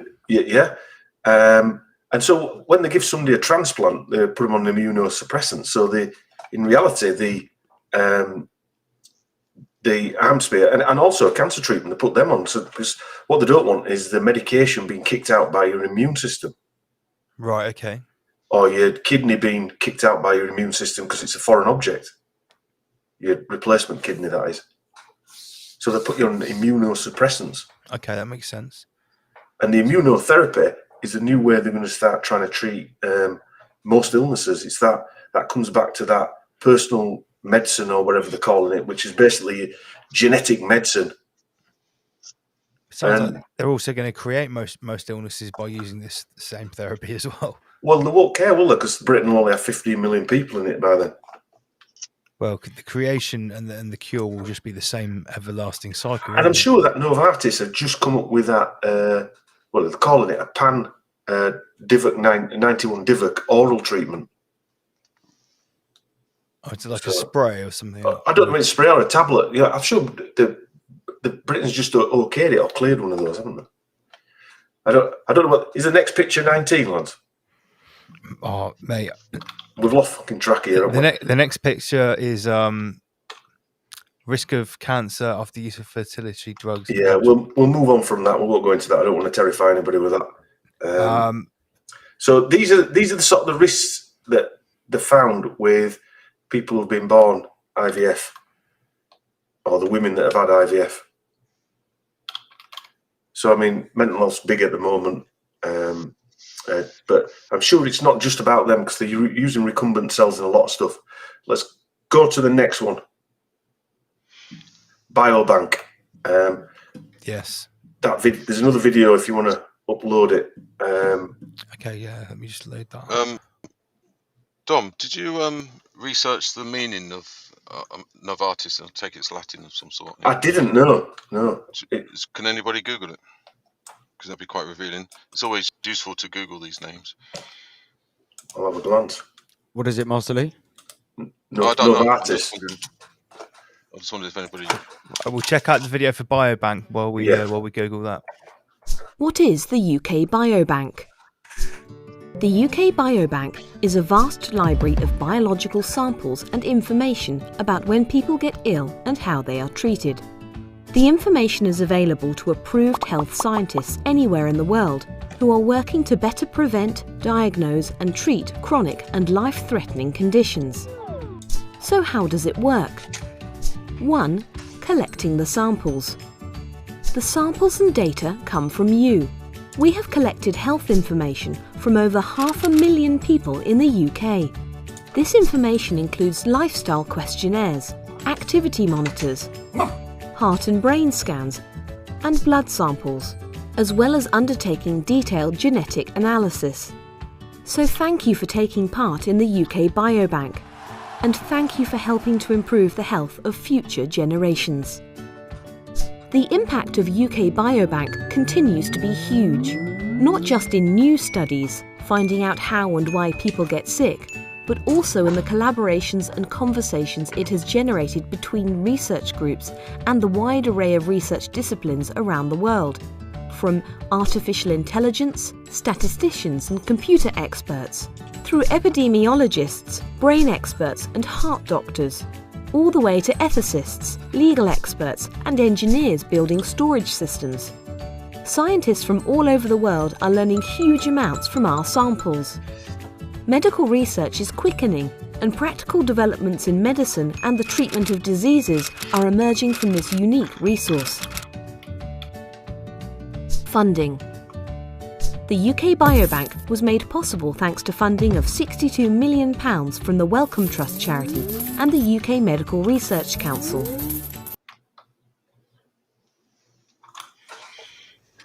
That Wellcome Trust name pops up again and again, doesn't it? They're huge. They're nearly as big as the Gates Foundation. They predate the Gates Foundation. Yeah, they do by a long shot. Well, I did some research on them in one of the, I think it was the Chris Whitty one, and Wellcome was a pharmaceutical company that ended up turning into GSK. So it's GSK's foundation, really. Yeah. Is Wellcome Trust. Because that goes right back to that Henry de Worms Rothschild that was the Pirbright and the Pirbright Foundation. All of those are intertwined. Nova means astronomy, Lee. or it can mean new, and artes means skills, so new skills. That's in Latin. Whatever that is. Yeah, But it can also mean astronomy as well. Yeah, astronomy. Yeah. Yeah. So I mean, yeah, the world's your oyster with that one. Yeah. Okay. The Biobank's mission statement is a UK biobank. I think Medazzle and Matt were going on about that. Improving the prevention, diagnostic, and treatment of a wide range of serious and life-threatening illnesses, including cancer, heart disease, stroke, diabetes, arthritis, osteoporosis, eye disorders, depressions, and forms of dementia. So everything really. They're doing that by collecting genetics and other stuff, blood samples and what have you, and banking them all. Selling it to the highest bidder. Well, if Wellcome Trust are involved, I would say so. But it's a worldwide thing. I've noticed there were a lot of countries getting involved. Not with, they were called different names, but they were getting involved, and it's part of the Nuffield Department of Population Health. So the first 500,000 volunteers in the UK, aged between 40 and 69 in the early 2000s, collecting DNA, extracting DNA from them, and they wanted to look at all these different diseases, etc. I mean, that just tells you what's a Gene Watch UK, a pressure group that claims to promote the responsible use of genetic information, asserted that the program could result in the finding of false links between genes and disease, and expressed the concerns that the genetic information from patients could be patented for commercial purposes. Again, that goes into statins. Statins, yeah. I wrote a blog on statins. Yeah, it's an interesting subject, that is, because that's like, well, from my personal experience of it, I did a health check, and then I got a phone call 3 weeks later or whatever, saying that I needed to go on statins. And when I challenged them about it, they said, well, it could be due to your diet. And I said, well, actually, I'm a vegetarian. I was a vegetarian at the time. And they were like, oh. And then they switched it, and they said, well, it's worth taking them just in case you might have a heart condition in the future. Yeah. At that point, I realized, this was probably 10 years ago. At that point, I realized that medicine is changing into predictive medicine. Yes. Well, it's basically sell it at all costs. So you just find a reason. That's exactly it. Sell it at all costs. Well, global sales. And there's a big drive. There was a big drive for statins at that time. Now, I don't think I've ever heard of it in the last 5 years. Do they bin it or? No, still the same thing. One of the biggest, Lipitor is the biggest one made by Pfizer. Yeah. Or one of them. Yeah, so Lipitor is their statin, but side effects. Cholesterol. Is it cholesterol? Yeah, meant to lower your bad cholesterol, your LDL cholesterol. Yeah, when I had this conversation with this, well, I don't know who it was who phoned me up from the NHS. I said, is there any way of reducing cholesterol levels by natural causes? And they completely wasn't interested in that conversation. No. Ironically, I had some tests because I don't know. How old are you, Lee? I don't like telling anybody. I'm 52. I'm over 50. Yeah, I'm 52. Yeah. So, but I had some health checks done, and my cardiovascular system were worse than I expected. But then I changed my diet. This was a number of years ago, and I ended up going on a ketogenic diet, which is high fat.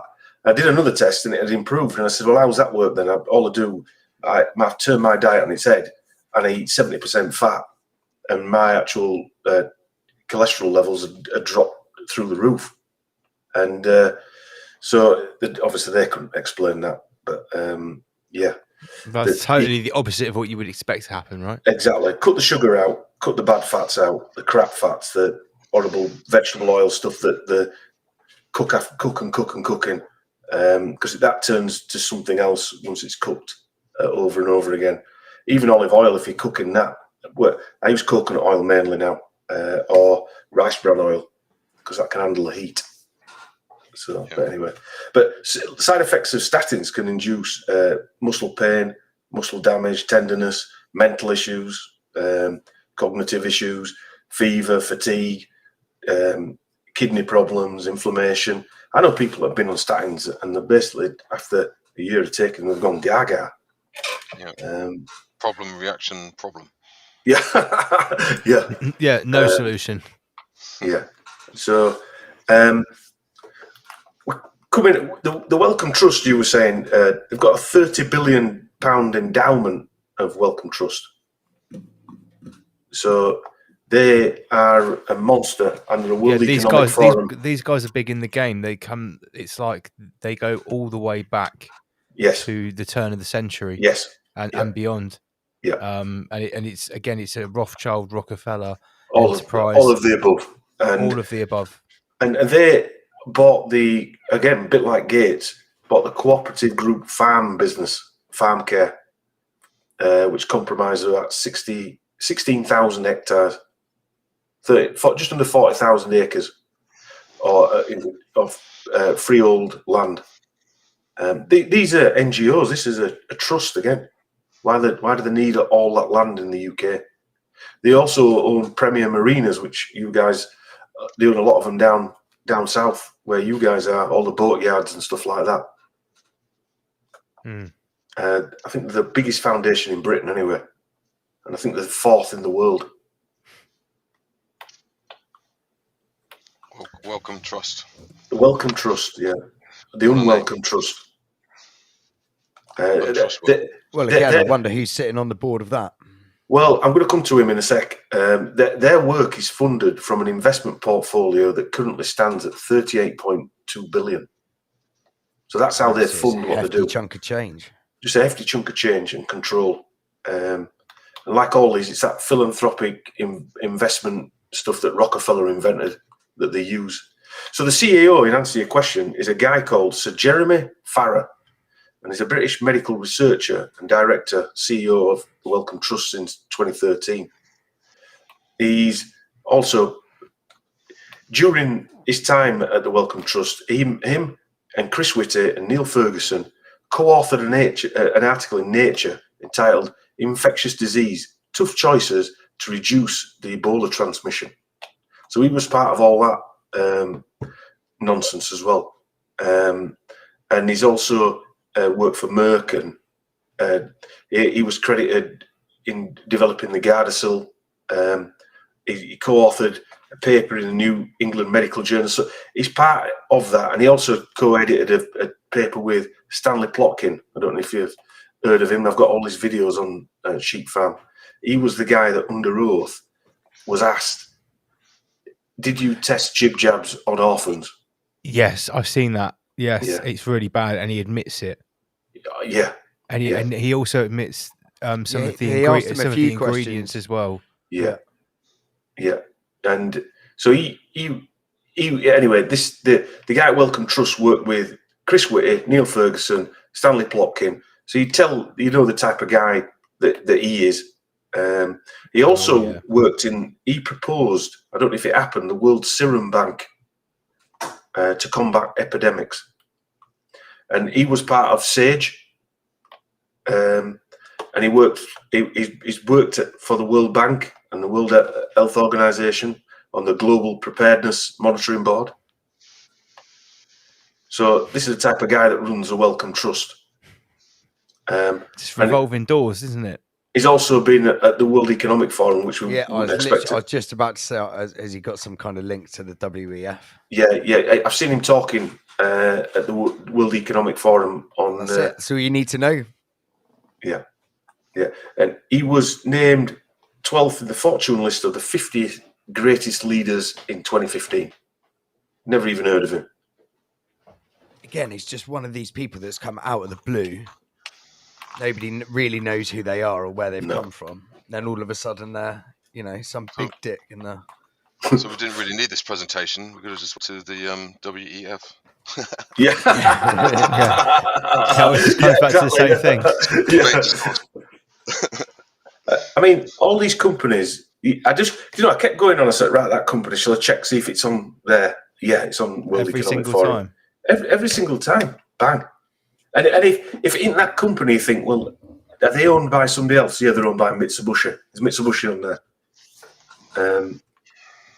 So in 2020, he wrote, with 26 other scientists, he co-authored a statement in support of the scientists. We stand together to strongly condemn conspiracy theories suggesting that 91 Divot does not have a natural origin. I thought that was almost accepted that it doesn't have a natural origin. Yeah, well, why do they have to say these things along with 26 other? It's science by numbers, isn't it? You know, the more people that say it, that means it's true. Yeah, consensus science. Consensus science. It sits on 18 NGO boards and company boards that I could find. The Global Alliance for Genomics and Health is one, and Genome Research Limited, and the Francis Crick Institute, who basically invented genetics, Francis Crick, are owned, are a charity, and they're funded with 120 million from Wellcome Trust. So they're all genetics companies. It shows where all this is going, really. It's population control. Yeah. So I've missed a lot out there because we were getting to 12:30, and I know you said you only wanted to do 4 hours, but there's some stuff on Robo-Musk if you want to do it, or if you want to play that video and then just have a chat after. Yeah, we'll play the Robo-Musk video because we've also, I think I've got a good meme about Robo-Musk as well. Yeah, we're all quite intrigued about Robo-Musk. Well, I want to get into some of his stuff where he gets his batteries from. Right, okay. So we've got an Elon Musk video here. Let's have a look. What's this? A lost 1999 interview with Elon Musk. Yeah. Sounds good. Hi, Elon Musk speaking. It's 7 o'clock in the morning, and Elon Musk anxiously waits for his golden payoff, his prize for paying his dues in the valley. I expect to receive a car that I've just bought, which is called the McLaren F1. It's $1 million for a car. It's decadent. There are 62 McLarens in the world, and I will own one of them. Back in '95, there weren't very many people on the internet, and certainly nobody was making any money at all. Most people thought the internet was going to be a fad. Not this South African entrepreneur. Musk sold his first computer program at the age of 12, and he hasn't stopped selling since. It's a perfect car for Silicon Valley. It really is. There it is, gentlemen, the fastest car in the world. I could go and buy one of the islands in the Bahamas and turn it into my personal fiefdom. Well, I'm much more interested in trying to build and create a new company. So this is an ATM. What we're going to do is transform the traditional banking industry. I do not fit the picture of a banker. X.com, this is Julie. Raising $50 million is a matter of making a series of phone calls, and the money is there. There will be fewer and fewer jobs that a robot cannot do better. What to do about mass unemployment? This is going to be a massive social challenge. And I think ultimately we will have to have some kind of universal basic income. I don't think we're going to have a choice. Universal basic income. Universal basic income. I think it's going to be necessary. So it means that unemployed people will be paid across the globe. Yeah. Because there is no job, machine, robot is taking over.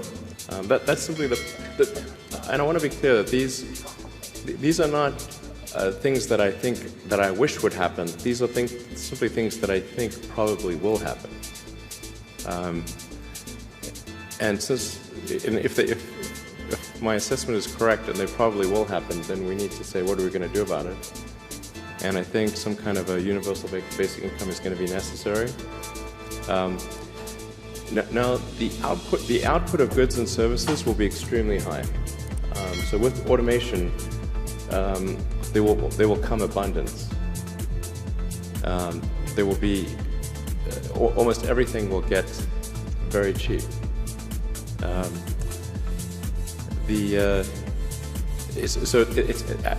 I think the biggest. I think we'll just end up doing a universal basic income. It's going to be necessary.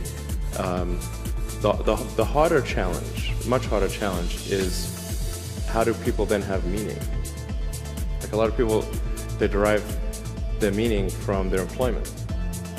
So if you don't have, if you're not needed, if there's not a need for your labor, how do you, what's the meaning?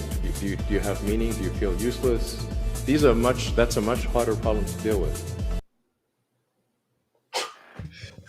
He's actually asking some pretty interesting questions there. Yeah. I've seen a portion of that before, right at the start when he was talking. Yeah. It's interesting to see him when he was young, though. Like, what a douchebag. Yeah, I haven't seen that. Is that the same person? I mean, or is it been changed in some way? Because somebody mentioned here, we're going to say one, his hair is different here, which is easily changeable, but his voice is different. He stumbles when he's talking on that second video.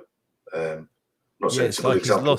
He's lost his confidence. Yeah, or his ability to talk. But anyway, that's something else. But he's the anti-hero, isn't he? Like Gates, both of them geeks. I mean, he didn't start any of these businesses up. He's basically hijacked them from somewhere.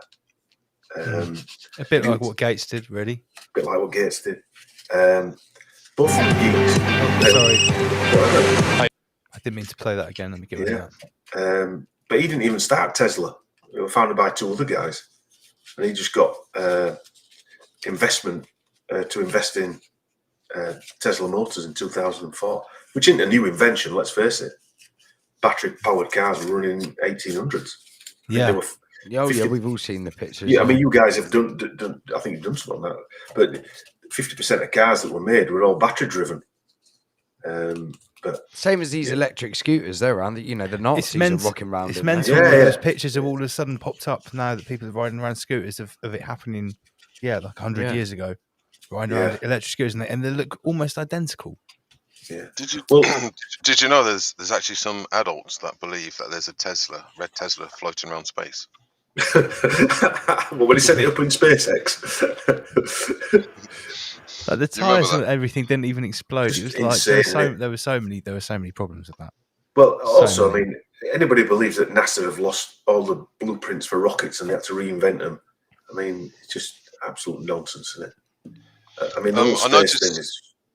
I noticed the final bit of that video he's talking about unemployment and stuff like that, and I always thought with the lockdowns that was a social experiment to eliminate essential and non-essential. Yeah, it was like a test in the water. Yeah. And let's face it, look at it now. There is a change. You can go online now and you can find lots of jobs where you can work from home. Trying to find a job where you could work from home pre-2020 was almost impossible. Yeah, it was something that oh my god, I found a job where I could work from home. Now it's like everyone's being forced to work from home. So Musk was talking about universal basic income, and Dom sent this over to me. Here it is: major basic income trial, not universal, just major basic income. Give some Brits £1,600 a month each for 2 years. That's nice of them. Imagine if you're living next door and you're like going to work every day. You're earning £1,400 a month. Yeah. It's sorry, I'm on the major basic income trial next door. I get £1,600 a month for nothing. Yeah. What's that going to do? What's that going to do to society? Well, there won't be a society like we know it, will there? It can't never work. The economy is already on borrowed time at the moment. And what now? People aren't going to produce anything, but you're going to just give them £1,600 a month. How's that going to work? But again, they'll be classed as non-producers. Probably won't be able to breed, as we've spoke about all evening, and they'll slowly be extinct, won't they? Or that class will be made bigger once more technology comes and more robots are doing stuff. Yes, and people just become obsolete, like Musk said. He said once the machines take over, then there will have to be some universal basic income, because otherwise people won't be able to keep up their consumer. Oh, there need to be less people. But the two videos will qualify for it. Two videos we've seen of Musk. One is saying there's going to be a population collapse. Then he's going to be saying, saying there's going to be a lot of humans needing basic income. But again, I mean, if depopulation makes sense to the people who think they're running the shop, or who are running the shop, because if there's more technology to do stuff, they don't need the peasantry. No. They can cut the peasantry. You don't need a massive workforce. You're actually left with a burden of smaller probably ones, useless eaters. A smaller population is easier to control. But for these freaks, it makes sense, doesn't it? Yeah, it does make sense. And also, you've got less people that can rise up and take over. Yeah, precisely. But all the people that are saying this guy's some sort of hero, I mean, Tesla just signed a deal in 2020 with Swiss mining giant Glencore.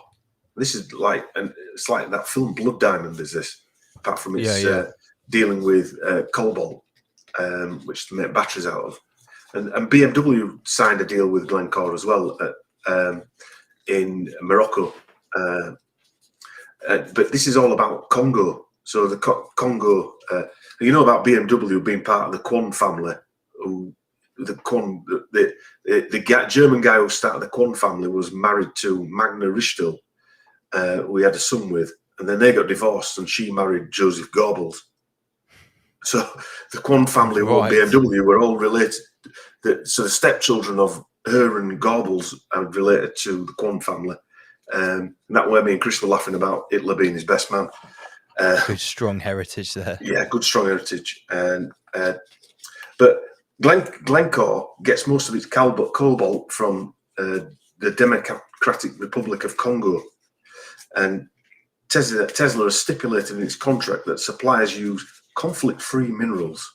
But Congolese workers describe a system of abuse and precarious employment and paltry wages, all to power the green vehicle revolution. It comes back to that Extinction Rebellion being funded by oligarchs, doesn't it? Again. So they're funding the green revolution with batteries by using basically slave labour. And also, do you think it's possible? Do you think it's physically possible that they can actually pull off the electric changeover? Well, they can if there's less people driving around, but other than that, no. And I don't mean that if you're not allowed to have a car, a bit like what they're trying to do in Canada at the minute, where they're at the top because they've invoked that emergency law. Not just going to stop their bank accounts. They're going to strip them from their insurance and revoke their driving licenses. Yeah, and this is where it puts a lot of question marks on the whole trucker thing, because when you actually look at what's taking place, it's almost providing them with the reason to alter society in their favour. Yeah, it's a bit like Andy said, though, isn't it? They might not have planned for the truckers, but they'll look, right, what's the upside to the truckers doing this? We can invoke... They'll use it in some way. As a positive. Yeah. So, and also, they were at the minute, I hear a lot of people saying, we're winning in Canada or Ottawa, we're winning. And in reality, well, you're not really going anywhere. There's nothing changed yet. Nothing. Yeah. Nothing changed. So the illusion is that they're winning, when in reality, like Lee said, like Andy said, they'll use it for their own benefits. That's it, and you know it's happening in other countries as well, isn't it? So then they'll do the same thing, and before we know it, every country, every nation's got the same laws, and there you have it, the New World Order on a plate. On a plate. Then you got people like Musk. I think they pay basic wage for a guy to go down a cobalt mine is £2.60 a day. Yeah, well, there you go. So when they're driving the Teslas around with the batteries, charging them up, that's been dug out by, sometimes they're using kids as well. And there's also the argument that to make those batteries, the amount that you have to dig out to actually build the batteries is so vast and so enormous. The amount of energy put into that mining, the car would never pay it back. So in the current sort of economy of scale, those electric cars seem to be totally. Somebody said here that three children lost per battery. Now I don't know if that's right, but I know people are. There's lots of collapses in these mines. The use of child labour and miners being buried alive. There's tunnels caving and harsh working conditions. Yeah, massive also, like human rights violations. Because they haven't got the same, health and safety laws as over in the West. And also, you can guarantee that these places will be guarded with guys with Kalashnikovs stood at the Oh yeah, gate. there'll be local warlords and that running the mines and all of that. You can imagine. But you look at this Glencore, and it's got revenues of 140 billion, 135,000 employees, children included, and they're basically, if you think about it, modern day slave owners, aren't they? Yeah, absolutely, 100%. Just because they're not working in the plantation doesn't mean they're not on on the chain. Just because there are more executives involved wearing shirts and ties. Yeah, it's still at grassroots level. It's still human slave labor. Yeah, and there's an Anglo-Swiss company. What was those Swiss? Yeah, and you know what I'm going to say, what they're partners with, don't you? The guy that invented it is he got a presidential pardon from Bill Clinton in 2001. Of course he did. More prestige there. Yeah, and he's called, what do you call now? Marcel David Reich. He changed his name to Mark Rich. Mark Rich got the word Reich out of there just for good measure. He's a commodities trader, fund manager, businessman, an alleged financial criminal. He escaped the United States on federal charges of tax evasion, wire fraud, racketeering, and making oil deals with Iran during the Iran hostage crisis. He fled to Switzerland at the time of the indictment and never returned to the US. And that's when he got his presidential pardon from, because his wife had donated massive sums to the Democratic Party. So Clinton gave him a pardon. And ironically, I just read his bio, and he went to a school called the Rhodes Preparatory School in Manhattan. Yeah. Now we know Cecil Rhodes. He's of Whoish descent, as you call it. The British. He goes to a British school called Rhodes, who was a mining magnate in South Africa, funded by the Rothschilds in the late 1900s. Yeah. And he's now founded Glencore, which is a mining company in Africa. Yeah. So it's that Rhodes Scholarship type of thing as well. The Rhodes School actually was a novel. School was a novel used in Catcher in the Rye. Anyway, crap bit of all news. the same circle of people and institutes like the Wellcome Trust. Well, they're also. I mean, you go to Glencore; they're part of World Economic Forum as well. So Glencore are all part of this. So Musk and his foundation that he said he's giving away are digging batteries and using child slave labour to fund the Green Revolution. And here we've got a bit about Musk and Neuralink. This is one you picked out, wasn't it? Yeah. I think Jacko sent me this actually. Because they were doing tests with monkeys, strapping Neuralinks or wiring Neuralinks into monkeys. And I mean, I remember hearing something about it. The monkeys were they were showing monkeys like some really nasty stuff just to stimulate terror. But I didn't realise that 20% of the monkeys died. They're not going to tell you that, are they? No. And they're wanting to put these things in people, and they probably have put them in. Let's face it. If he's doing this, they probably have put things in people. Haven't they? If we're hearing stories about monkeys, they've done it to people. Come on. But Elon Musk Neuralink brain chip tests kill 15 monkeys out of 23. Company accused of causing extreme suffering, says report. But in extreme out of 23. Yeah, that's not good odds, is it? No. That's not 20%. No. Where do you get 20% from? It's strange that a footballer kicks a cat and it's all over. He's testing stuff for AI into people's brains and kills a load of monkeys, and nothing's really mentioned of it. It's like collateral damage. It's all in the progress of science, comrade. Well, progress is an overused word, probably. Yeah. But, absolutely. Yeah. I mean, this guy's, I don't know, he's put up there on a pedestal as the saviour of the human race, isn't he? Yeah, like you say, some people literally bum him. They think he's amazing. Yeah. Well, like I was saying earlier, that in terms of technological or engineering evolution, we could say there's been some progress, at least in this particular reset or past reset. But there's absolutely no evolution in terms of character or morality. No, I'd say it's the opposite, where it's gone the other way. Yeah, and that's where the problem. That's where the problem lays. Is that that's all by they're design as absolutely well. not interested. Well, they're absolutely not interested in any form of development of morality. It's all about just evolution. Well, I would say in their minds, it's evolution towards immortality.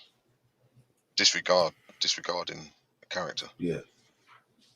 At all costs. Yeah. And because of that, they can't have character because of the things that they have to do to try and gain immortality are basically immoral. So, if anything, they're going to degrade that aspect or that side of themselves. Mm. And even when they make it look like it's benevolent, it's actually far from it. So why do you think they're degrading that, Lee? Why do you think they're ignoring? Because they have to, because of the things that they've got to do in order to obtain immortality. They couldn't have a decent character to be able to do it. Right. I mean, look Yeah. at, to kill a load of monkeys, as an example, as though it's nothing. You can't have any morals, can they? Yeah, exactly. Yeah. So, to a degree, the pursuit of immortality within this realm would actually, you'd have to have a lack of morality, immortality, immorality. Maybe they go hand in hand. Yeah. In this realm. Yeah. He funded Wikipedia as well with the Musk Foundation. So it's part of the funder. And Jimmy Wales, who founded Wikipedia, was part of the World Economic Forum Young Leaders. No way. Yeah, and so was his wife, Kate Garvey, who was an aide to Tony Blair. Lord Schwab really has penetrated An everyone, aide hasn't to he? Tony Blair. Yeah, she was part of the Young Leaders. Both of them were part of the same Young Leaders in 2007. Well, I mean, that says it all, doesn't it? So, and he founded Wikipedia. It's like they just plucked people off, going back to what Lee was saying, and give them jobs to do to take away that character. Yeah. So we'll come up with Netflix, we'll come up with this, we'll come up with that, and it'll totally drain you of any sort of character out of you. Well, they've got individual. they've got all the ideas for the technology and stuff like that, and then they just assign it to an individual who's been indoctrinated enough, and who can play the role and do that. Like, there's no way Bill Gates started Microsoft in his garage. Or whatever. Come on. There's no way that Zuckerberg started Facebook either. Yeah, all of that. They're all the technology is always there. You think about it, and it's all technology, which is actually detrimental to society, and then that's all they put out. We'll go to Zuckerberg, right? And Zuckerberg, and you think that story of his Facebook. I mean, when Facebook devised 2004, and there was a full Hollywood film in 2010 done with that. I forget what it was called, but it were. How's that? I've never known a film come out so quickly after a company started. It never happens, does it? Yeah. And it showed that lawsuit that said he'd nicked his idea off two twins who were Cambridge Road at Cambridge or whatever it was. Anyway, and so that made it look real that he'd come up with Facebook in his dog. Yeah, it's just the official cover story, isn't it? Yeah, and they were drawing pictures on his wall and all that shite,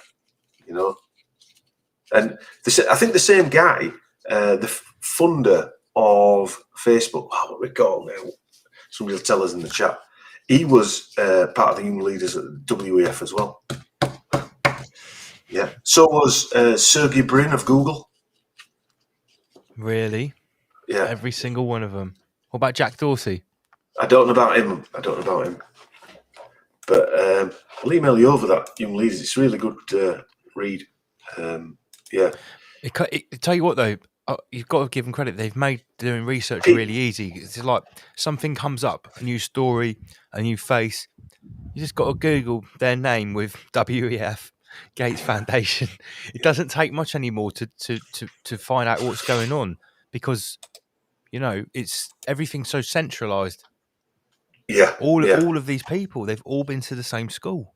They've all had the same indoctrination. Yeah.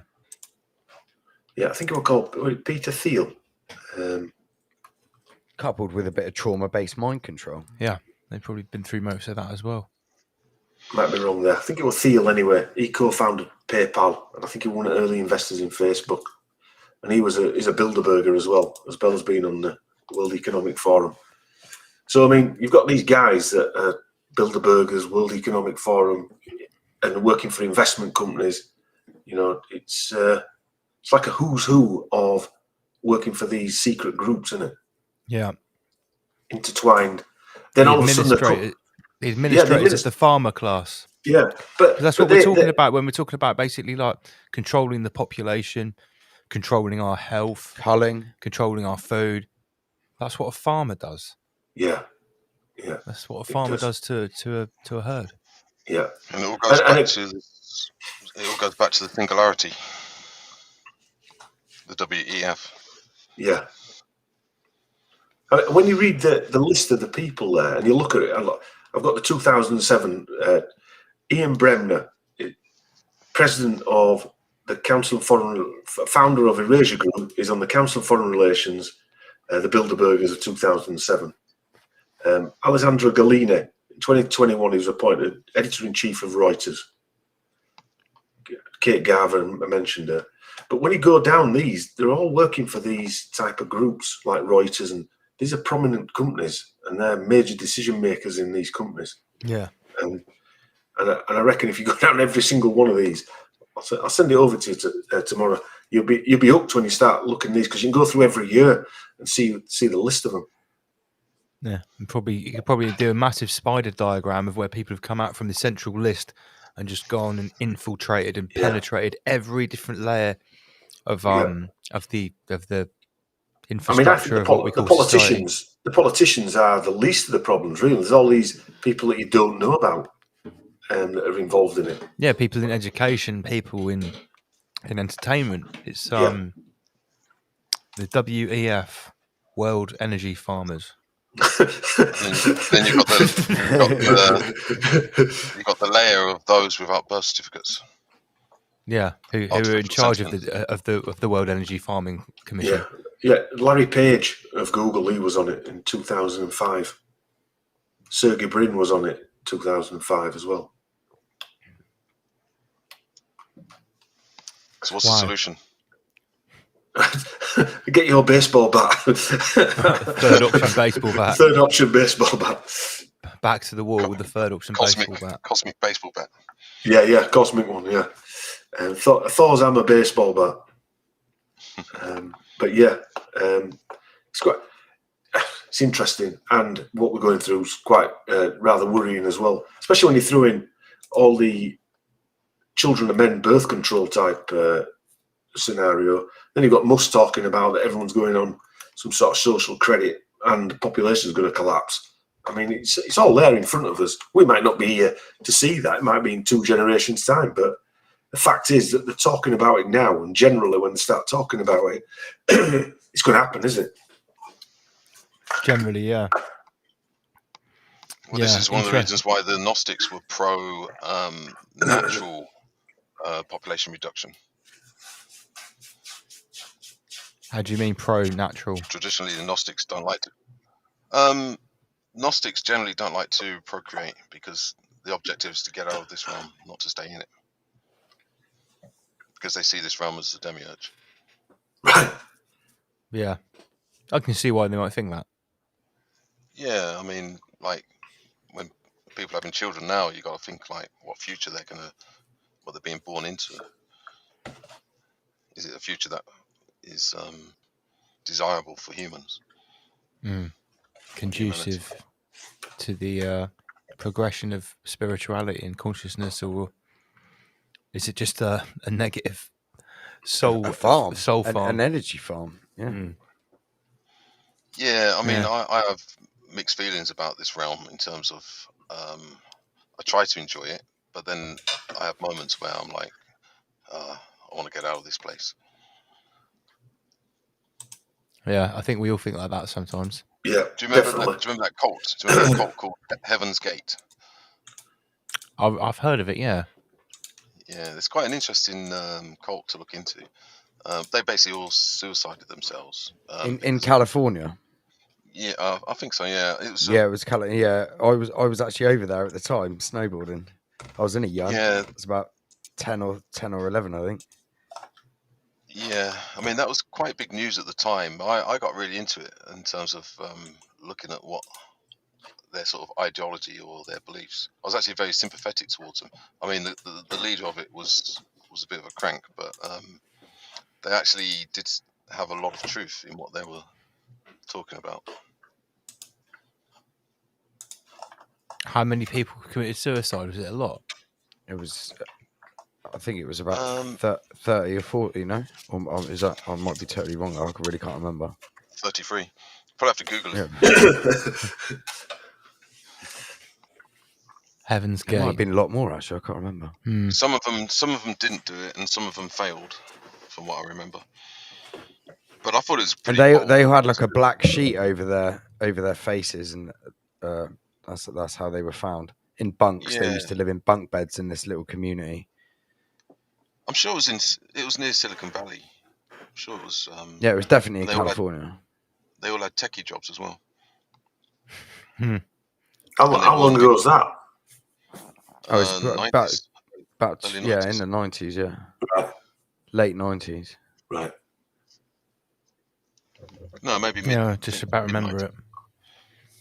Yeah, those events pop up every now and then. The sort of like suicide cults, usually out in the desert somewhere. Some But it's bad kind of energy very going Gnostic. around. Yeah, sometimes I wonder if it's It was it's just 39 people. 39. Yeah, This is 21 just women and 18 an men. influential nutter, a government experiment. All of Bit the like above. bit like the Wales thing, wasn't it? Where the young people were committing suicide down Did in you Wales. see the Richard D. Hall thing? Yeah, About that? yeah. I Good one, that, went to wasn't it? see him live, and he was talking about Yeah. that. It was very, very interesting. Yeah. Yeah. He's I'll tell you what he's would up be, there, isn't he? I'll tell you what would be good research would be that mudslide in Wales.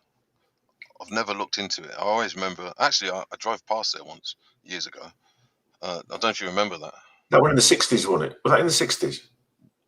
No. Am I right there? No, I think Or it was 90s. It's a recent one. You might be right, Lee. It's in the 90s, I'm sure. What, large mudslide in Wales? Yeah, it swallowed some houses up, didn't it? Yeah. Aberfan. No, in 1966, it said. If it's the same one. No, I'm sure there's a later one. I'm sure there's Right, okay. You might be right. I'm not saying, yeah. It's the Aberfan one I was thinking of, the mudslide. It wiped a load of houses out. That would a mudslide. That would a colliery spoiled tip that. Oh, what, like a collapsed mine or something? Yeah, well, where they put all the like the slag heaps, Right.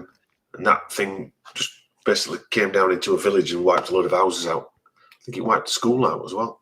Fucking hell. I think they tried to warn them about it for a very long time, and nobody listened. And Slurry pile, yeah. It killed 116 children and 28 adults. Why?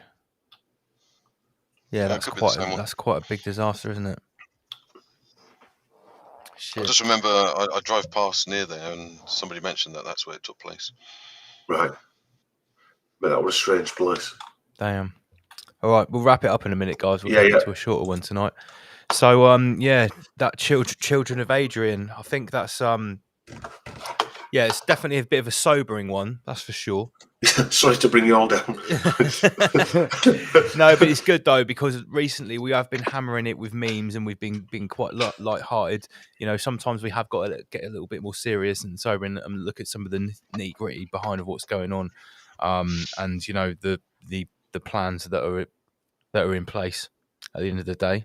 But it seems like that's where the cards are falling, doesn't it? Absolutely. Like King David, David Icke, as King David, as I refer to him, he was writing about that stuff like 20 years ago, that the plan is always to take the birthing of children out of the family, to nationalise it, to industrialise it. by the state, yeah. Yeah. Just everything's state. Well, that's the new religion, is state, you know, worship the state. Yeah. We're going to take a break next week. because I've got a couple of MC jobs. But in the Guardians, are you going to be around for a midweek? Yeah, it should be. Yeah. Yeah, because we'll do midweeks for the next 2 weeks, and then we'll miss out next Friday. We'll have to think about. Go on, sorry. Can I just add something to the conversation? Yeah, sure. Before we disappear, in the school that I was in, I was taught. I'm talking about esoteric school. I was taught that previously in history, that there was a time where great nature had to install a temporary organ. Now, when they say great nature, that could be scientists, it could be nature. I don't know. Nobody sort of knows. But there was an organ installed into us, but then it was removed. And what it was designed to do, it was to prevent humans from committing suicide. Because there's a thing called the terror of the situation, which is kind of a realization of what you're actually involved in terms of this realm. And once, and this is why it can be quite difficult when you have some type of awakening, because you start to see a lot of bad things everywhere. And humanity reached a certain level of awareness or consciousness that they realized that this is not a good place to be. So to prevent humans from mass suicide or committing mass suicide, there was an organ placed in. And the organ, there's a lot of different postulations as to what it actually was. But I think for the most part, it's generally agreed that it was perception. So when the organ was removed, humans were left with the inability to perceive their perceptions, which, without getting too complicated, most humans are left in a position of what's known as identification. So they can't control the way that they perceive things. They just become identified with them. And I think it's very important to identify it or spot it within ourselves. This is why you've got to be careful not to become too identified with the negativity or the terror of the situation, but to actually be able to sit back and perceive the perceptions of the terror of the situation. Well, it's best to study it. It's best to study, to be a witness of it, not to be eaten or consumed by it. Yes. That's a brilliant final thought from Master Lee, I think. Yes. Excellent. Should we finish it on that one then, guys? Yeah, let's do it. Right. Thanks very much, Dom. Yeah, thanks for always a pleasure. me and Chris back on. Thanks for having me and Chris back on. Yeah, always a pleasure, mate. Thanks for the deep dive. Everyone in the chat room enjoyed it. So we will take a break next Friday, but myself and In the Guardians will be back on Wednesday. I'll tell you what. I'm just going to end with the Rise Above theme tune. Yeah, let's do it. All right, guys. See everyone soon. Yeah, Rise see above. everybody. Yeah, rise above. Rise above. Rise above, generate, rise above, extinguish fear, rise above, abstract stillness, rise above, domino, rise above, extinguish fear, rise above, extinguish fear when we generate. Since day one we've been going in militant, not same, also different, abstract stillness, no equivalent, double O's flows omnipotence, may I suggest a lyric-proof vest, I got a bar that will tear through a chest, cause a massacre from my caliber, your Kevlar can't protect.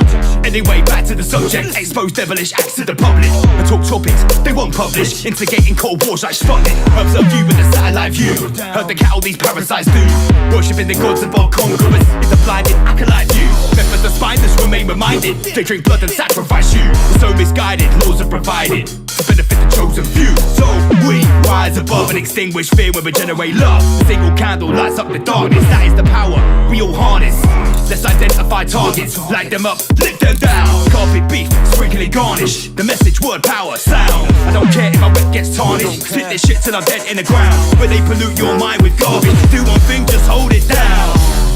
Rise above when we generate, rise above, generate, rise above, extinguish fear when we generate, rise above when we generate, rise above, extinguish fear when we generate love, rise above when we generate, rise above, generate, rise above, extinguish fear when we generate, rise above when we generate, rise above and extinguish fear when we generate. It's more than 232s in a hook. You want lyrics? I write books. Where your head double L overtook with a statement you can't overlook, and I drop rhymes you can't unhear. Plot lines never unclear, and I tell them direct to your ear. I doubt the signs that guided us here. And these lies from lost puppeteers who cut through throats like Schwartz buccaneers. Call to arms, don't volunteer, or take orders from brigadier. From war and carnage, they profiteer. The march goes on till we disappear. It's my duty to interfere. Smash them system like chandelier. MCs chat about whips and cars. I rap bars about pyramids on Mars. And other weird subjects, hidden for years, locked in casts. Strap a protective mask, inform your collective war and star. It's a harrowing task, and I'm swimming in fears on a narrowing path, on powering path. All these bullshit rappers will devour you last, and they're carrying fast. Drop from the top of a towering shaft, push from the ledge of a soaring peak. Shoot from the pledge of my war and speak. Close to the edge, the outlook's bleak. Frozen breath cause the output's weak. Rise above when we generate. Rise above, generate. Rise above, extinguish fear when we generate. Rise above when we generate. Rise above, extinguish fear when we generate love. Rise above when we generate. Rise above, generate. Rise above, extinguish fear when we generate. Rise above when we generate. Rise above and extinguish fear when we generate.